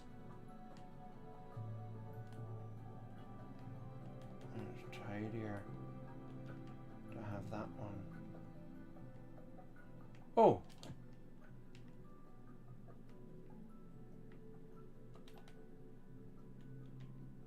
With that.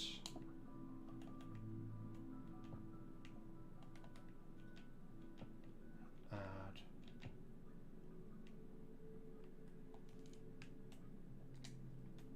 Another layer like that.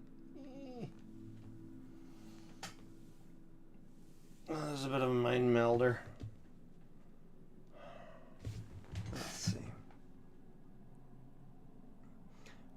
Releasing, I say they should releasing stuff on digital storefronts and keep them there permanently if possible. Have them transfer over console to Last of Honor Demon Souls. Didn't need a remake. Yeah, I mean, I think there's also like licensing issues and stuff with certain games that they can't just straight up. It's like there's some video games actually that are 100% like not even available anymore. I think like the original like Revenge of Shinobi for the Sega Mega Drive or the Sega Genesis isn't available because basically Spider-Man's in it. Oh, do you know what? I could actually bring this back if I want it to look relatively symmetrical.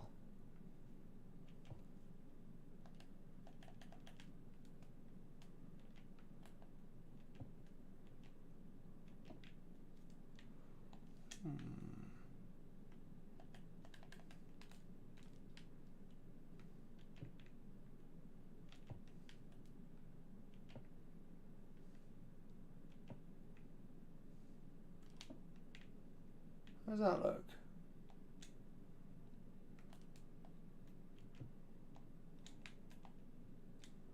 Does that work? I think it kind of works.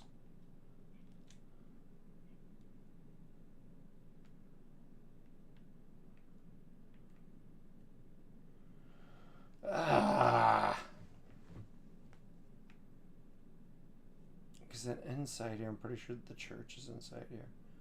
So I just want to make sure that it looks nice from the inside too. Alright, so I got that, and there, and there, and there, and there.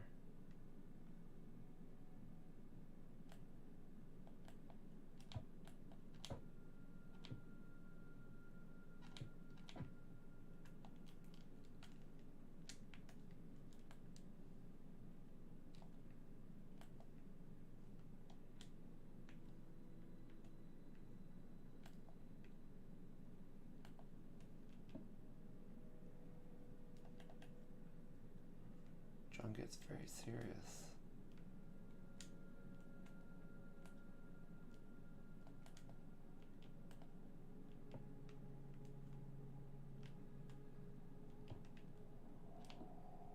Perfection is everything. I think I might just have to settle for this. I don't like it either. Oh, it's so annoying. Is that even coming out far enough? Friggin' isn't. Yeah, that's my problem.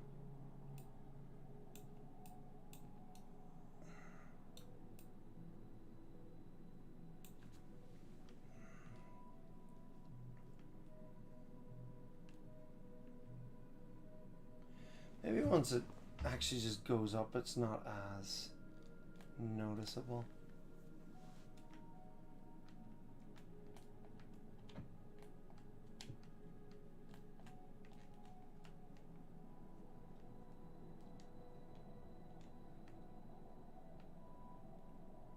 And in fairness, it's only one row back.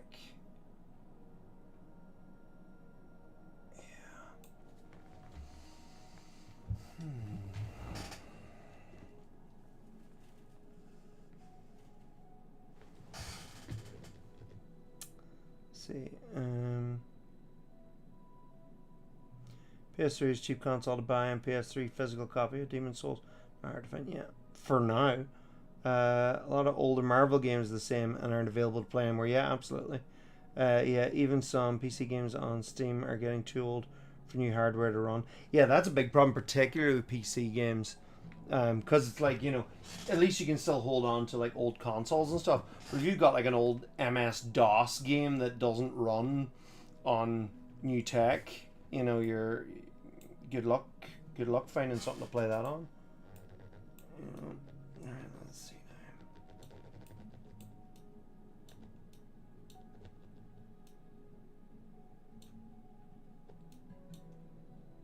now. Oh, that's interesting. Okay. So that's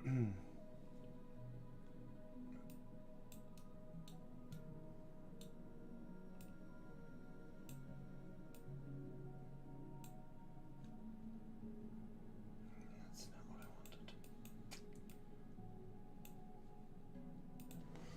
wanted. Ooh, super chat. Have you sins? What is your opinion on Nick Fuentes, Michael Jones, YouTuber Martin Goldberg, the Black Pill becoming more mainstream?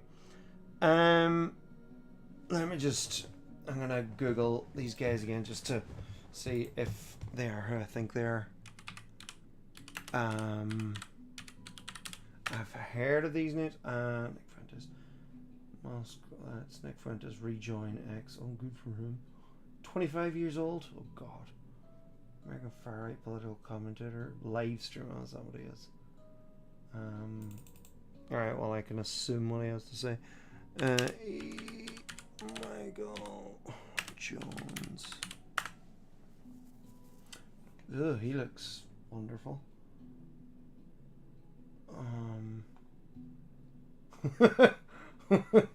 Nice. Michael Jones is anti-Semitic. I'm just reading this from an Anti-Defamation League. It's an anti-Semitic Catholic writer who promotes the view that Jews are dedicated to propagating and perpetrating attacks on the Catholic Church. Oh, dude, really? You're going to be one of those guys? Martin Goldberg. Who's that?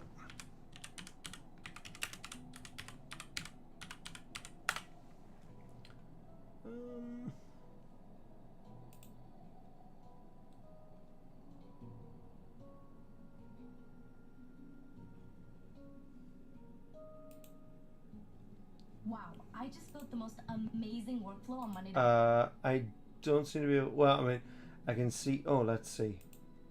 Introduction, what does Martin agree with Black Pill on?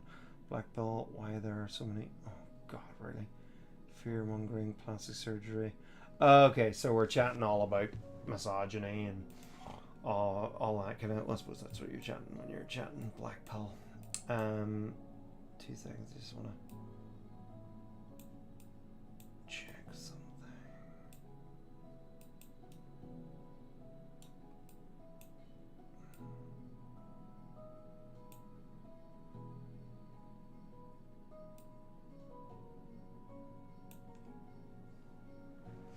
Yeah. So I think a lot of that kind of black pill stuff.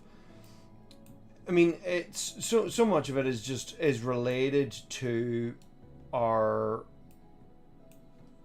a society's push on toxic masculinity and men feeling like failures because they're not feeling like they're living up to society's expectation of them, whereas society's expectation of them is like ridiculously high and whatever. I kind of had a bit of a brainwave there the other day where I realized kind of there was a certain mindset that I think has kind of some people have kind of taken on. I mean, to the extremes, maybe not the right word, but like, there's a scene in Sin City where is it Marv, Mickey Rourke's character, he Clive Owen's character's talking about him, and he's like, oh, you know, he was just born in the wrong age.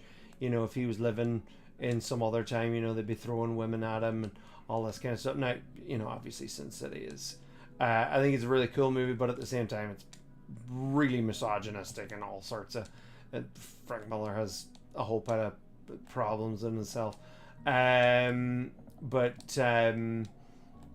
you know, like there is this whole thing of, you know, what we deserve or what men deserve or what we should expect to have our life be, and when the world is shaped the way that it is, where, you know, the odds are stacked more and more against the non-super wealthy, because the super wealthy are essentially taking everything, because the more they own, the more they can take, that it's just this vicious cycle, and men are feeling like they're not able to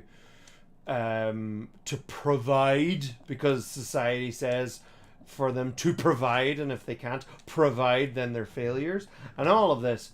And so like the whole thing of the whole kind of black pill thing is just a symptom of this, you know, feeling of failure.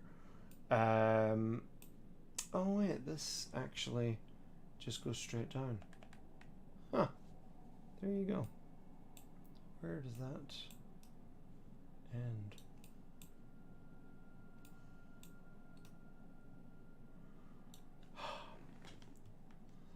That's fun.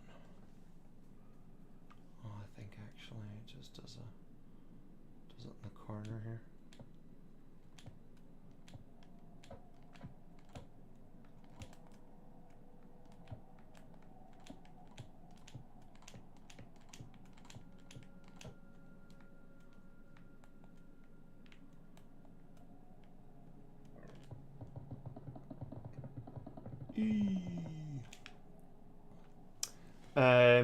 But yeah, like, I mean, I think it's sad. I think it's potentially very dangerous. You know, because obviously the whole kind of idea of the black pill is like, well, there's no hope there, and that can, you know, that can lead to very dark places. Especially, you know, kind of when men are expected to, you know, deal with their own like aggressions and stuff, you know, and so yeah, I just,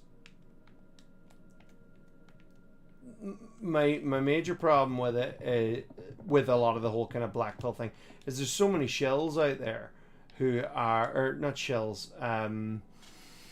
grifters, who are looking to just make money off these people who are going through really, really difficult times.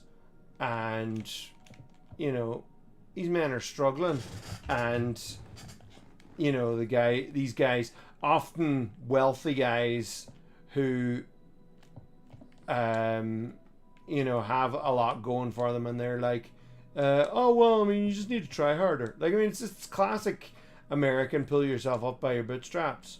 But then I suppose then that's kind of what the black pill is all about. Is like, oh well, actually it's just hopeless for you. I think I'm not a fan of fatalism, and I just think that anything that is telling you to give up is probably not the most constructive way of doing it. And you need to talk to more people, and you need to talk to people who aren't, you know, focused on bringing you down and focused on finding someone to blame, other than the entire capitalist system, because sadly that's kind of what's happening, where, you know, the capitalist system is screwing everybody, but, you know, everybody is being redirected towards anybody else, you know, and that's the way it works. That's the way they get you, and they've been doing that since the time where there were kings living in the Tower of London and beyond, you know, like it's, you know, early anti-Semitism where you know, they're like, oh, you know, when people are starting to kind of say, hey, why is the king living in luxury? He's like, oh, the Jews have all your money, go get them. And they're like, yeah, anger mob, yeah. So there's that. That's always fun. Not really. Okay. So you can also hack PS3 and add the games that way for free. It was funny actually when the PS3 first came out and you had what do you call it? Linux was available to actually run on your PS3, but it basically people were using it to run PS3 ROMs on the PS3, and Sony were like, oh no, oh no, and so they in an update they got rid of Linux off the PS3. Let's see. I just wish Sony would start porting more of their older titles. Yeah.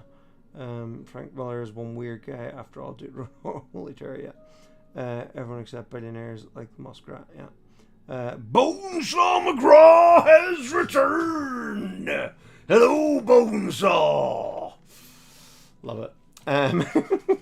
He always makes an appearance in my live streams, and I love it. The fertility rates are crashing around the world. Are they actually, though? Is that like fertility rates, or people choosing or not to have children? Like what? Like is that like fertility rates as in people's ability to have children, or people's choosing to have children? Because they're two very different things. You know, because if fertility rates as in physical ability to have children is falling, then we're chatting children of men, and that's kind of terrifying.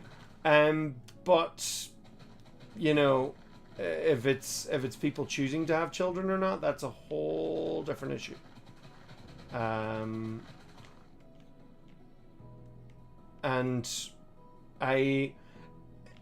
crashing, I think, is a strong word, but also it depends on where you are, and it also depends on what way. It also depends on kind of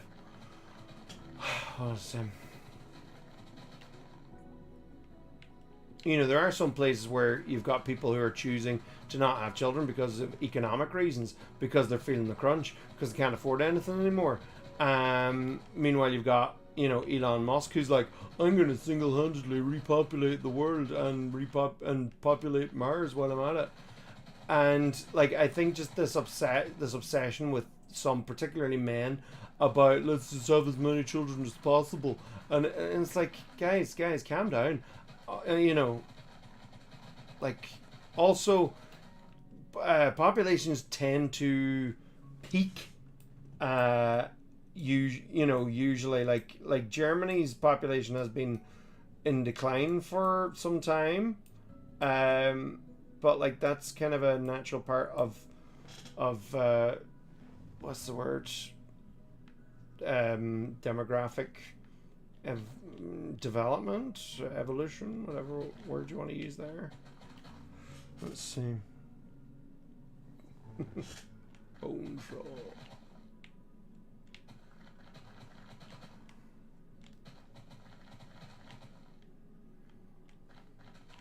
That was Randy Savage, was it? Was it Randy Savage? It was Bonesaw McGraw.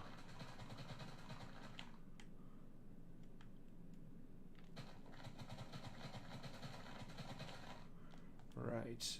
So here's the fun thing. So this whole thing is built on a hill. And there is a gradual slope leading up to it.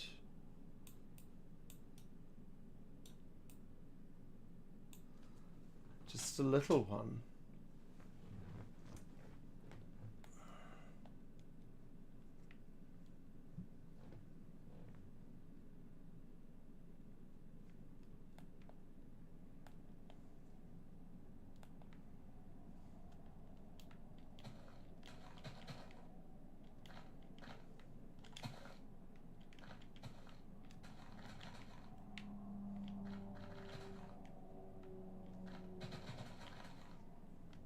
I'll just gradually taper it up. Let's see.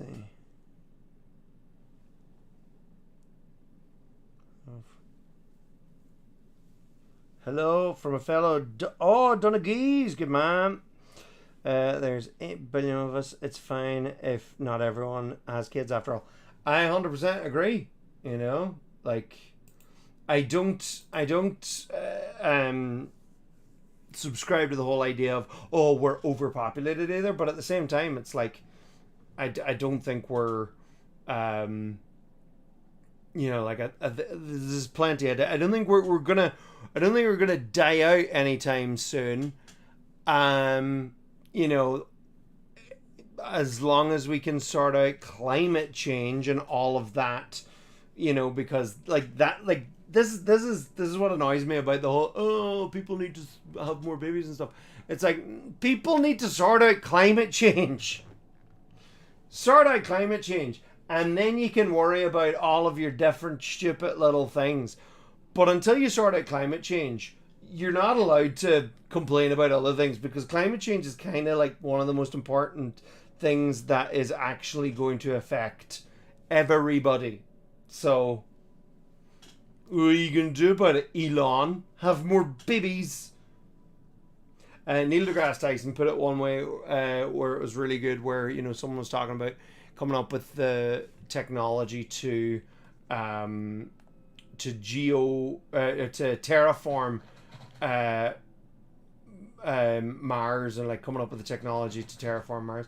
And he was like, if we had the technology to terraform Mars, then before we worry about doing that, we should terraform our own planet, and, you know, and like actually and worry about our own planet before we try and like terraform and probably ruin some other planet.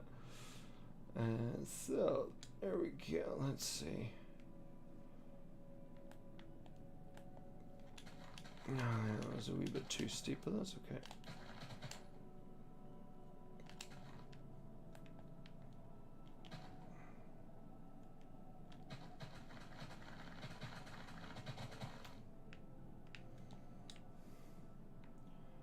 By the time you get to here, it's covered. Excellent. There's your slope. There's your slope. Boom, boom, boom. Love it. What I'm going to do, I'm going to raise these walls all straight up just to get an idea of the general shape of the building. And then I'm going to call it a day for today, so I can come back and continue building this some other time.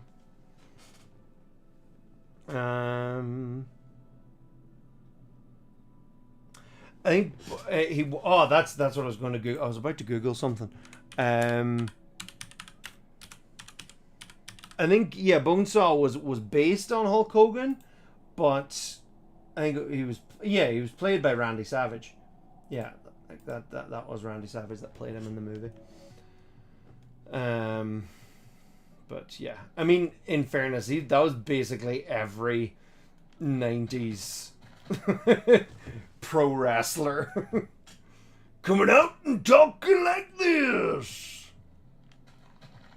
and tearing off their shirt, but yeah.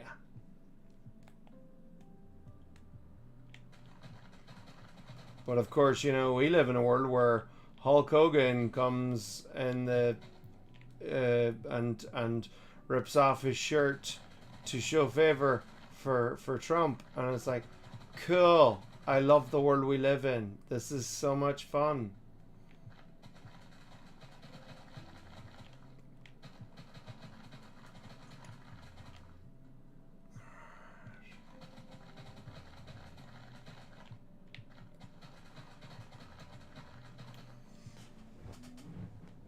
I think people not having kids is due to culture instead of economic reasons. Culture in what way?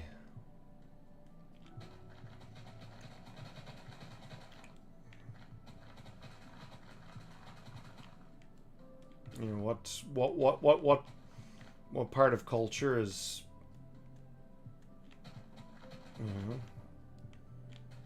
Because I think there's a lot of culture is very much built around go have babies. Oh yeah, Hogan was at the RNC. We really do live in odd times. We really do. We really, really do. The Bizarro world.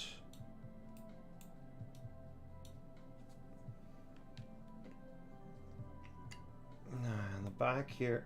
I think I'm actually gonna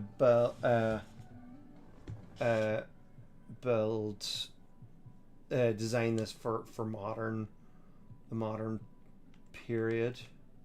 This would just be the easiest to. Nice.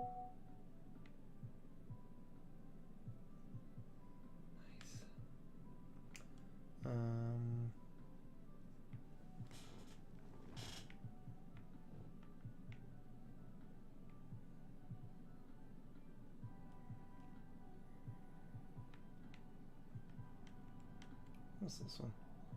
Copper. Raw iron. Kid Rock was there, wasn't it? Yeah, probably. He's so cool, man. Got my pack mod. Mud bricks. The mud bricks might work for this. I'm not one for like kind of going, oh, this is what it like what it literally looks like, but just whatever.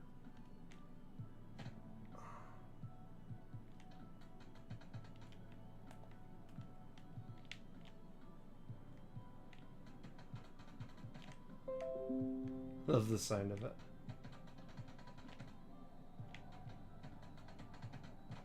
Ugh! Hate the sound of it. Hate it. Hate it. Let's see, actually. How much at the bottom of this do we see?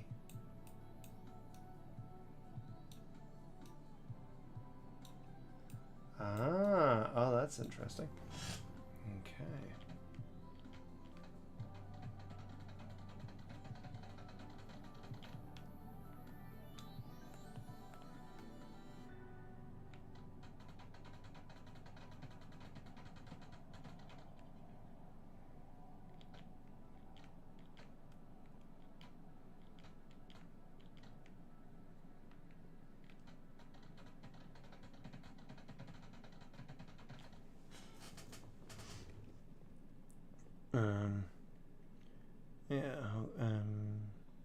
Kid Rock is the one who started the dumb Bud Light boycott last year, right? Yeah. Guy shot all the Bud Light cans. I know.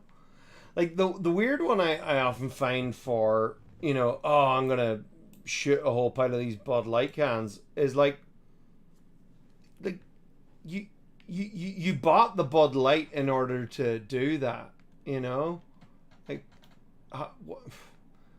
you know, unless he like already owned the Bud Light, but like I kind of have a sneaking suspicion he may not have, and it's just like, what are you trying to achieve from this, other than looking so cool, because you're freaking out because a trans woman promoted beer that tastes like, well, actually, I will say I've never actually tasted Bud Light because I don't drink, and they don't have a non-alcoholic Bud Light.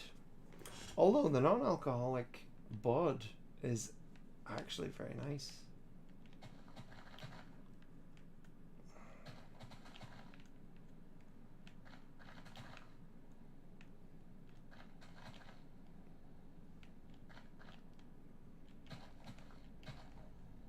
Let's see. 1, 2, 3, 4, 5. 1, 2, 3, 4, 5. Okay. So it goes over as far as here.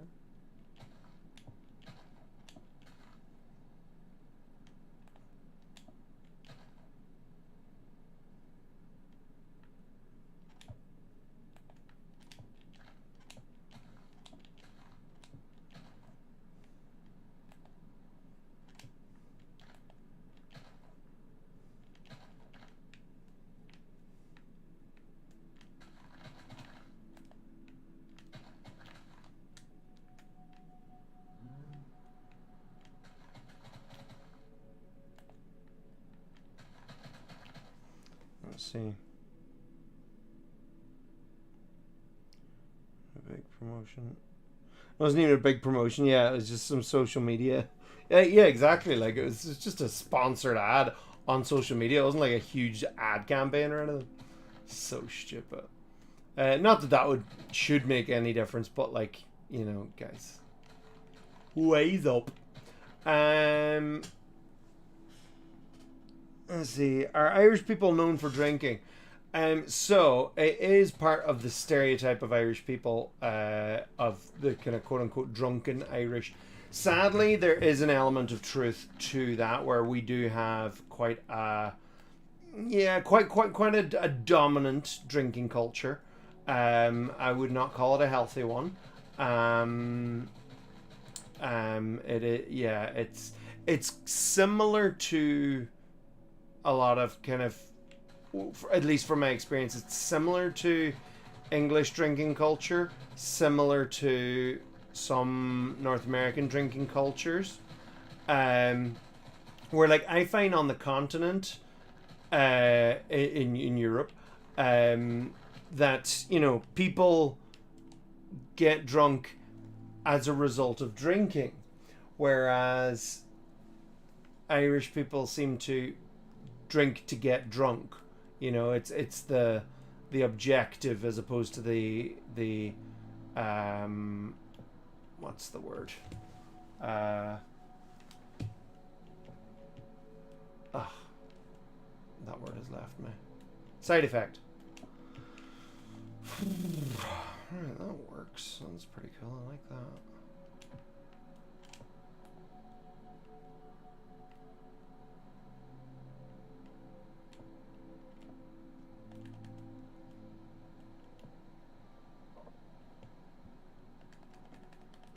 I wonder, can I sneak a wee piece in there? Yeah. Class. Oh, that's looking cool. I'm going to raise all these walls now, just to give it a final going. Broad light was pretty cowardly to cave to the backlash. Yeah, exactly. Absolutely. But yeah, me personally, I don't drink alcohol at all. And not that I judge people who do. I mean, like, most of my friends drink, and I thoroughly enjoy, you know, drunken nights out. But I do think that Ireland in general does have an unhealthy drink culture compared to many other countries. It is one of those stereotypes where there is a bit of truth to it.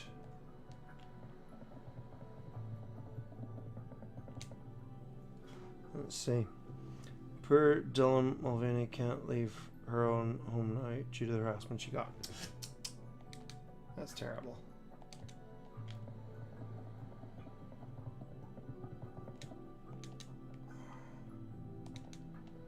Like the cruelty in the world, that's what gets me down. You know, it's the cruelty. It's the joy in someone else's pain. You know, hidden in a disguised in this kind of self-righteous. Oh well, I'm just doing this for the lols. Or I'm doing this to protect the children. Or it's like, nah. You're not. Sometimes people are just cruel. And there's a lot of cruelty in the world at the moment. A lot of mean-spirited cruelty. And I don't like it. Don't like it at all.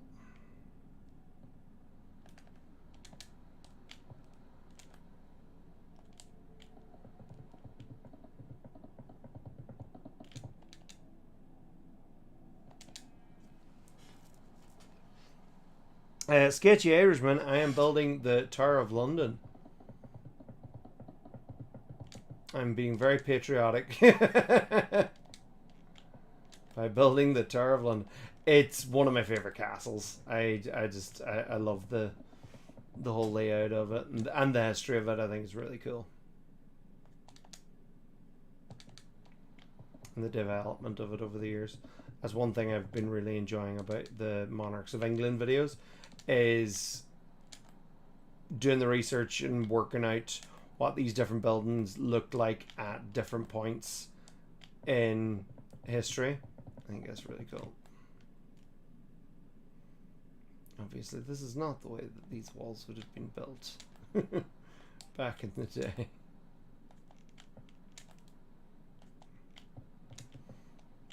Yeah, because this actually would have started out life as a Roman, an ancient Roman fortress, Londinium. That would have been sacked by Boudica, I do believe.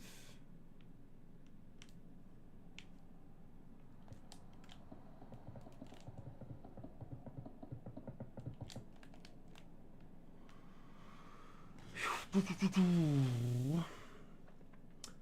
can't really drink much since I'm a diabetic. Yeah, no, that's fair.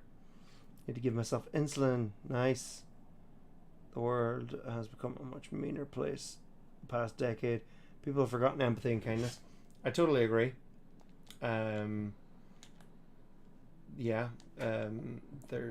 a lot of meanness, mean-spirited, cruelty, disregard for other people and their feelings. You know, it's like, oh, I don't care if I hurt your feelings. It's like, and yet at the same time, there's like a mental health crisis. It's like, clearly nobody cares about anyone's feelings if there's a mental health crisis. You know? And again, this ties into, you know, like all this toxic masculinity and whatnot, where, you know, it's expected, particularly for men, to not, you know, to suck it up, not cry, and be a man. And it's like, no, actually. Like, I only realized recently that it's this, there's this hilarious stereotype of men, like, straight up refusing to go to therapy. And I suppose it kind of makes sense, because I do know the stereotype of men not wanting to talk about their feelings, but, like, even refusing to go to therapy, I'm like, oh my god, is that actually a thing? Because if it is, then... Like, I mean, oh my god, I love therapy. It's great. You get to go and talk about yourself and all your deep, dark problems. It's great. I mean, I get to talk about myself for for hours, well, hours, an hour, and you get to listen and seemingly be interested in it. It's great. No, I love it. I haven't done it now in a good while, but I should probably do like another little top up every so often. Sometimes you just need to top up, a little mental health top up just to make sure. It's like a little checkup. Just go in, chat about what's going on and how things are feeling about you. Chatting about your feelings. I've been lucky where I've had some really good friends where I have been able to talk about my feelings and stuff, and it's and that's important too.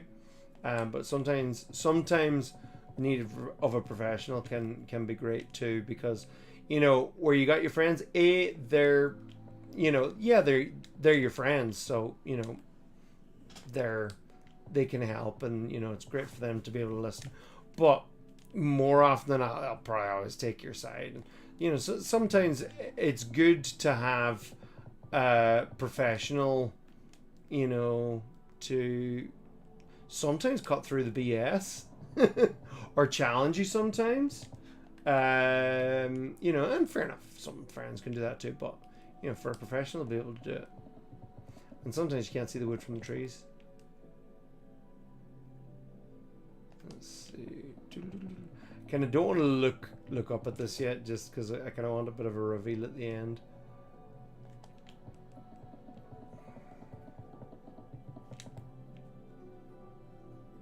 I love this. It's just so relaxing.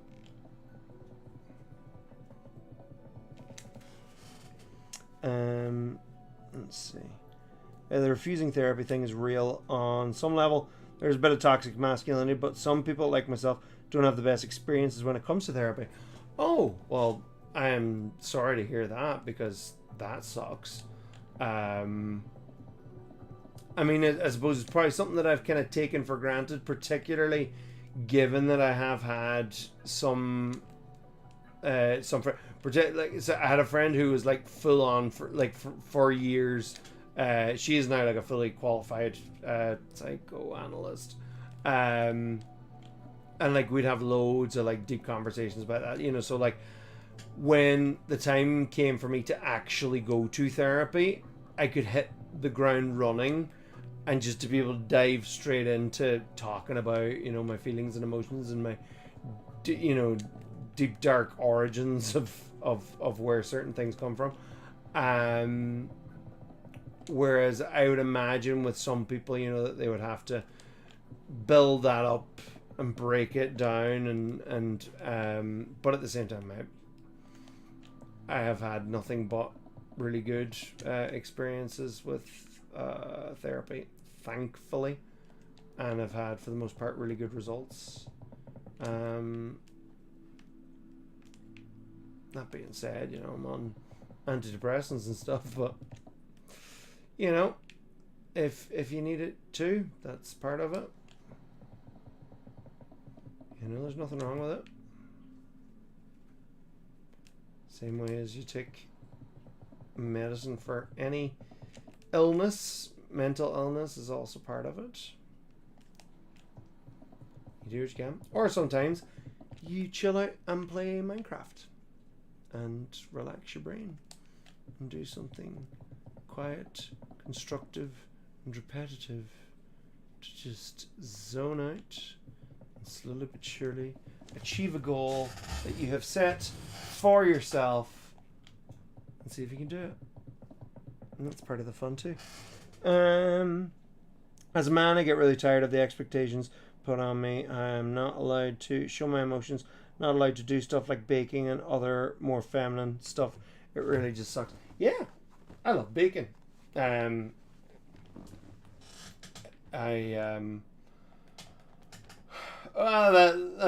a lie. I love baking on occasion, but actually it's something that I've found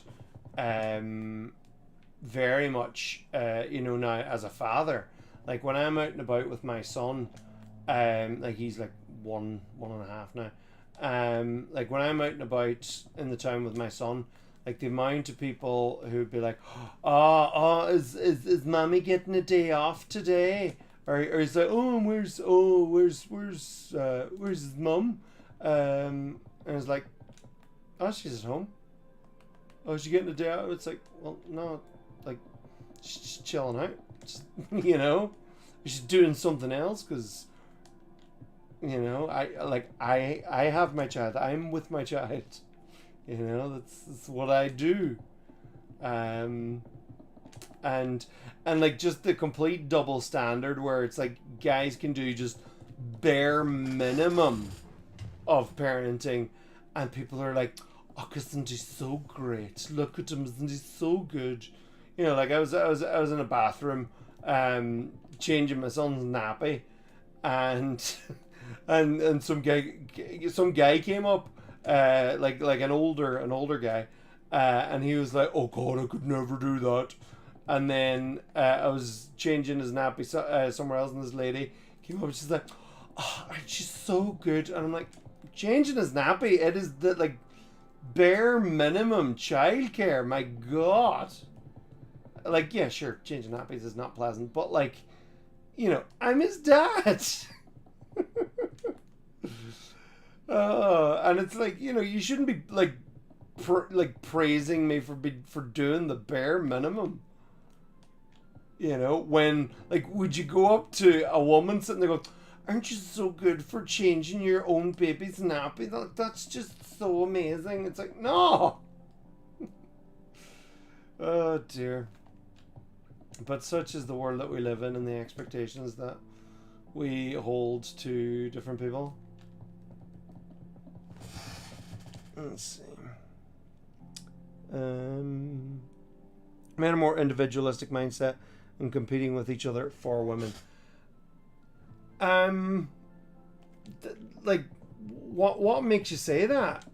You know, like that's what I'm talking about. Society tells you that to set you apart.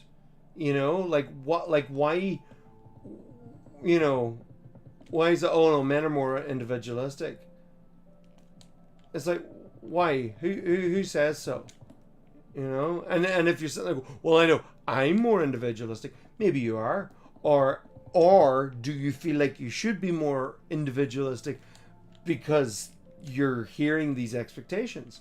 You know, like we're all communal. Like we are a communal species. You know, like if you know, as so many people want to obsess about all of this like psychology based on what like early human societies might have gone through. It's like, you know, we're a social species.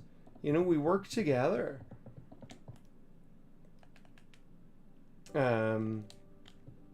Capitalism wants to separate us, wants us to not recognize our own collective strengths. You know, because if we're competing with each other, then we're never going to work together. Because we're clambering over each other to get to the top. Let's see. I suffered from severe social anxiety back in the day. Couldn't talk to anyone I didn't know. And couldn't control my voice volume. I had therapy for it. It really helped me. It basically saved me. Great to hear. Great to hear. Good for you. Well done. You know, and that's an example of help, of finding the help, getting the help that you need. Hopefully, fingers crossed. That's great.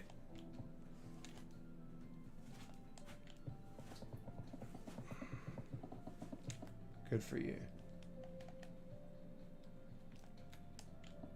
And that's the thing, like, and then other people, you know, they take for granted, or you know, they see people and they don't know what's going on underneath, and they don't know who's having a bad day or who's having a bad week or who's having a bad life sometimes, you know. So you know, it's good to give people grace, good to give people space, you know.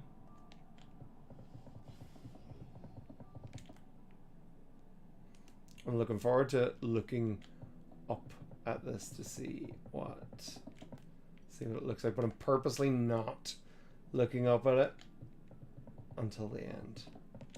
I want to reveal.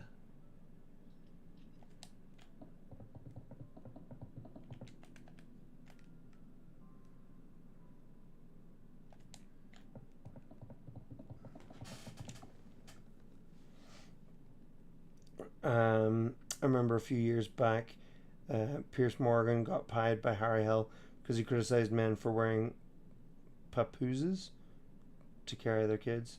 Do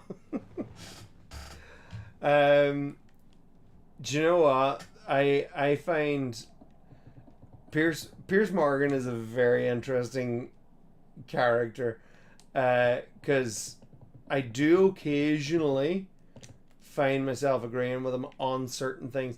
Like, of all people, I was not expecting to be a fairly decent. Now, he's not perfect either, but like, he has been fairly vocal on Palestine, at least in, you know, just it doesn't seem to swallow Israel's BS as quickly as many others in mainstream media.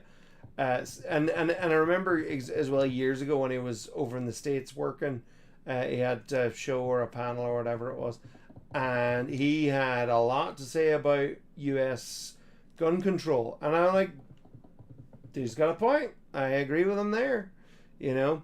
But also then he's got a lot of and in fairness, this is the thing too, when you get people who part of their whole shtick is having controversial opinions, you know, they don't always necessarily actually agree with what they're actually saying, you know. Like, sometimes they're just like, all right, I'm gonna have a controversial opinion about this, so, you know, they're just being antagonistic. So and that's the thing where, you know, someone like Pierce Morgan falls down. It's like, I don't know when to believe you, you know. I don't know when to believe if this is how you actually see things, or are you just choosing that position, you know. Let's see. Men are told to self-improve, like go to the gym and be high value men and make six figures, etc. Yeah, like, I mean, six figures, like, obviously cool. If you make six figures, good for you. But like, the problem with that is that there's a setup for failure there, that if you're not making six figures, then you're somehow a failure. And, you know, and that's horrendous for some people who are sitting there going, what is wrong with me? And you've got a system that's sitting, you know, if you've got a whole society that's sitting there going, well, I mean, you're just clearly not working hard enough. Like, I mean, I work my arse off. Oh my God. Like, just ask my wife. She's like, oh, I do. I work too much, particularly on, like, you know, a lot of the, like on YouTube and stuff, doing all the illustrations for my videos. And like, I don't get paid half enough of what I should for the hours that I put into it. You know, I do my best, and I try, and again, please support on patreon.com/John D Ruddy.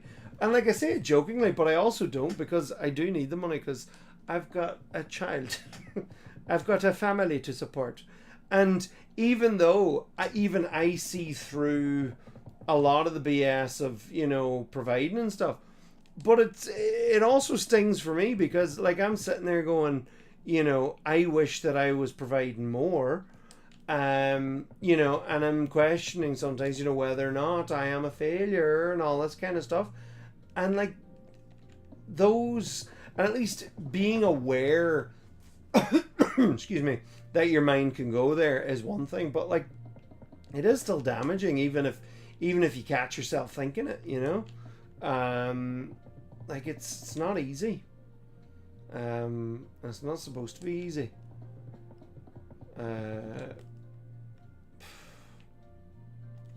But yeah, like, that's a big part of kind of what's going on, is just how people are allowed to be made feel like failures. But you're not a failure.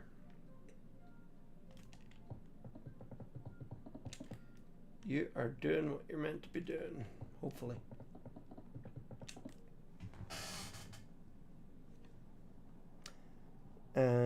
He's not the worst person out there. He's at the very least critical of Trump. Yeah, no, and he has expressed support for trans people in the past, but he's said and done a lot of awful stuff over the years. Yeah, no, that's true. That's Piers Morgan, I assume. Yeah, Piers is a bit of a scumbag, but he does make good points every now and again. Yeah, even a broken clock is right twice a day. Never a true word spoken. That sums up Piers Morgan pretty well. A broken clock is right twice a day. Yeah. Yeah. Pretty much.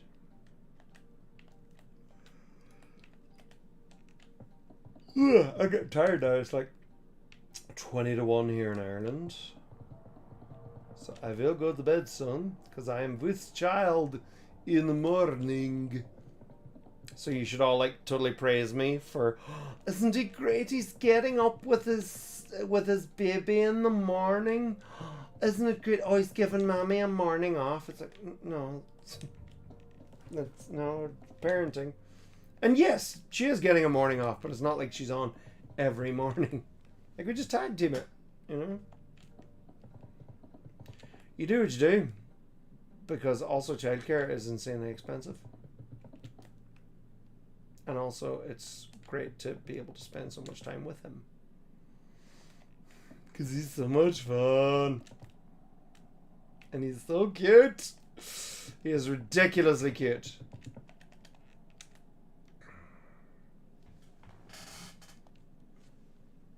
I'll take Piers Morgan any day, though, over people like Ben Shapiro and Matt Walsh. Oh, completely. I was actually just thinking that, where, you know, like, they just seem full on grifter.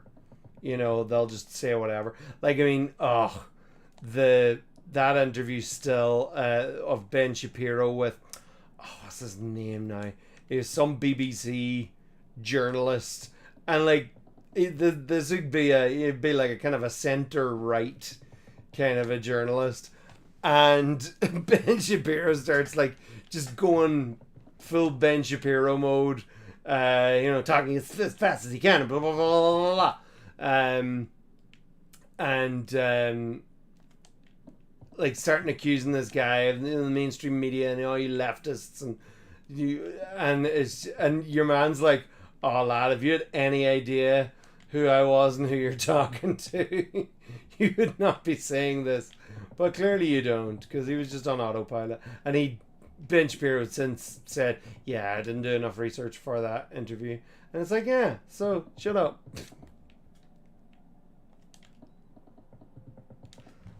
Let's see.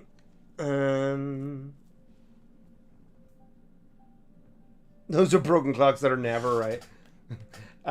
Or they're always right. Right wing, that is. Pew, pew, pew, pew! Oh. Yeah, no, that's terrible. Terrible. That's one of my favorite jokes on QI, where it was a photo of, it was basically like the full Nazi party or whatever. And, what do you call him? The guy from Peep Show? David.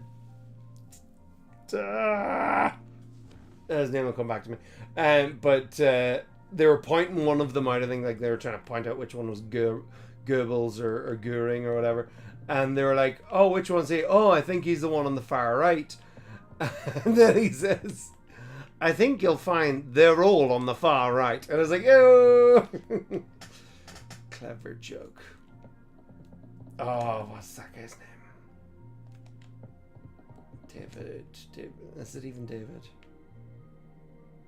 Oh, we're nearly there with the initial outer walls of the White Tower. And you'll be noticing here, you're like, this is, why do they call it the White Tower? This is not white. Well, back in the day, not when it was originally built, but in around like the 1200s, 1300s, 1400s, they did whitewash it, so it was white. And again, the name, the White Tower. But it is no longer white. It's white-ish, but not really. Let's see. Andrew Neil, yes, there we go. He's the guy who interviewed him. Tell me your da without telling me your da. Okay. That's looking pretty good right there, sure.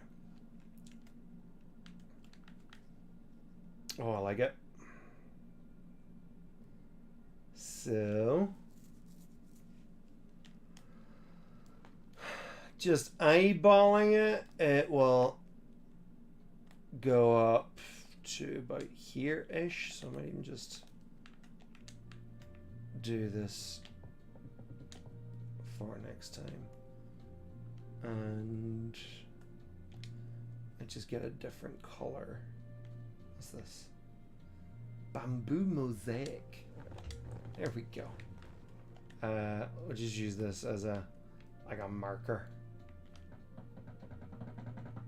Aren't they all fancy with their different sounds of objects now? Or has that always been the case? This is just going across to get the height marker.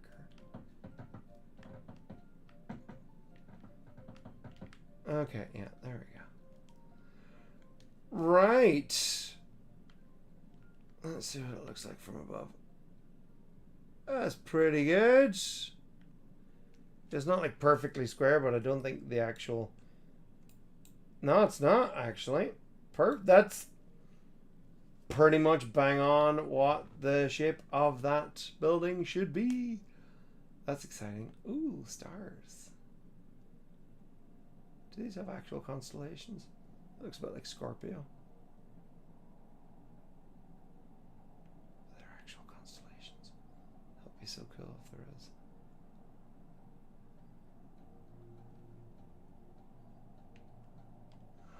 Yes, I can. I can go above the clouds. Yeah, that looks like... Or can I go above the clouds? I think I can. Oh, I wish I could do this in real life. It's so cool.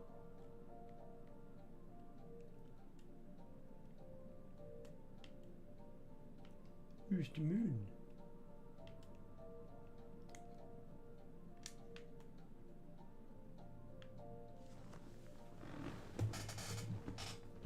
There are! Yeah! That looks... That's boats.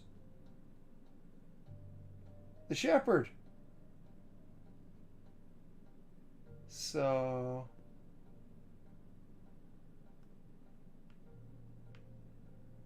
Oh, that's weird. I'm seeing through the earth.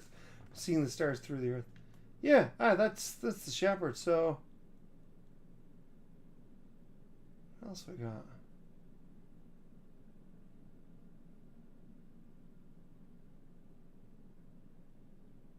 I'm probably just staring at them.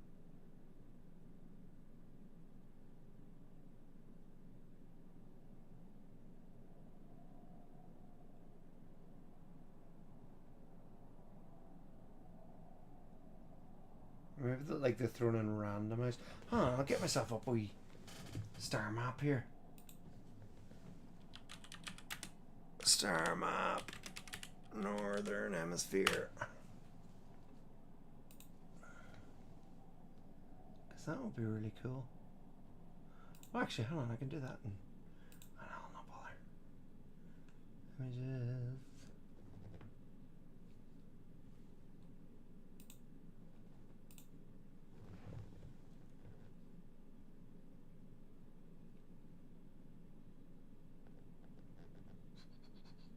Oh, fine, then I will do it in Google Earth. Let's see.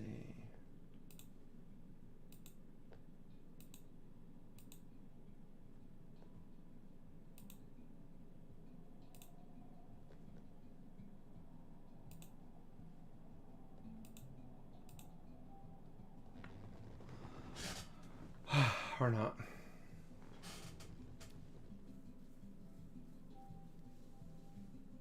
Oh wow, you're used to alphabets. Ben always uses the term facts don't care about your feelings, but most of his facts are based around religious beliefs such as abortion, saying it's wrong because my book says so. He ain't facts.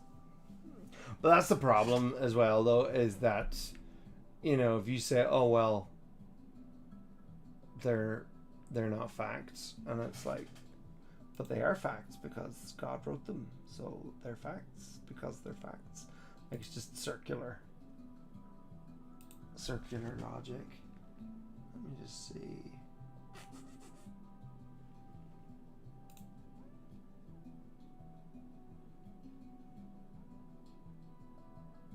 Ah, there we go.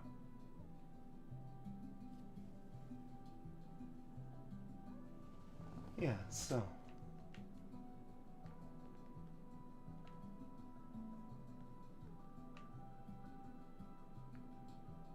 Have I lost it?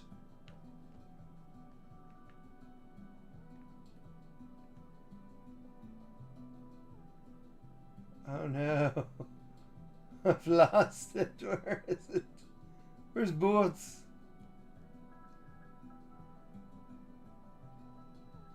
I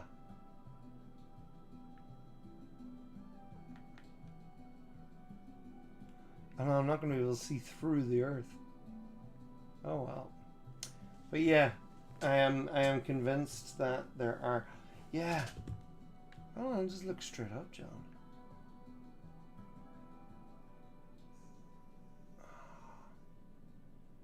Yeah, there are certainly some things that are looking familiar. Ah! Is that Orion? It kind of vaguely looks like Orion. Therefore, is that meant to be Taurus? But no, it's not there. I'd say there's probably I'd say there's probably some constellations might be randomized, perhaps.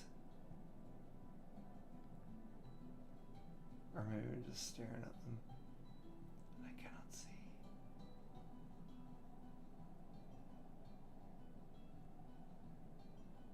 Oh, it's so relaxing.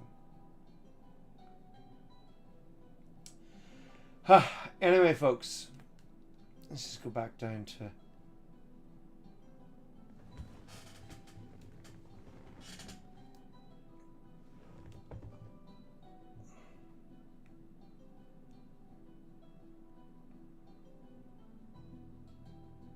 That looks pretty good. So ultimately, so this will be the front of it. So the front door will go here. There'll be a whole wooden structure leading up to it. But that'll be a job for another time. But still, I'm very pleased with how this has turned out so far. And overall, the whole thing, whoops, there we go. The whole thing will take up a much bigger space. That's part of it. But for now, folks, I think I'm going to leave you to it because I'm getting tired. And I'm up with the Bobby in the morning. So I better let you go. But it was an absolute pleasure. Thank you so much for the super chats from Puerto Rico. It has been a pleasure. So, yeah. Anything? You've done a good job so far. Martian Cookie Hunter, thank you so much for keeping me company, and everyone else. Javier Sainz, yeah, and Sketchy Irishman. Great name. And hope to see you soon. I'll do another one of these. It's nice to be able to play Minecraft again. So yeah. Ciao!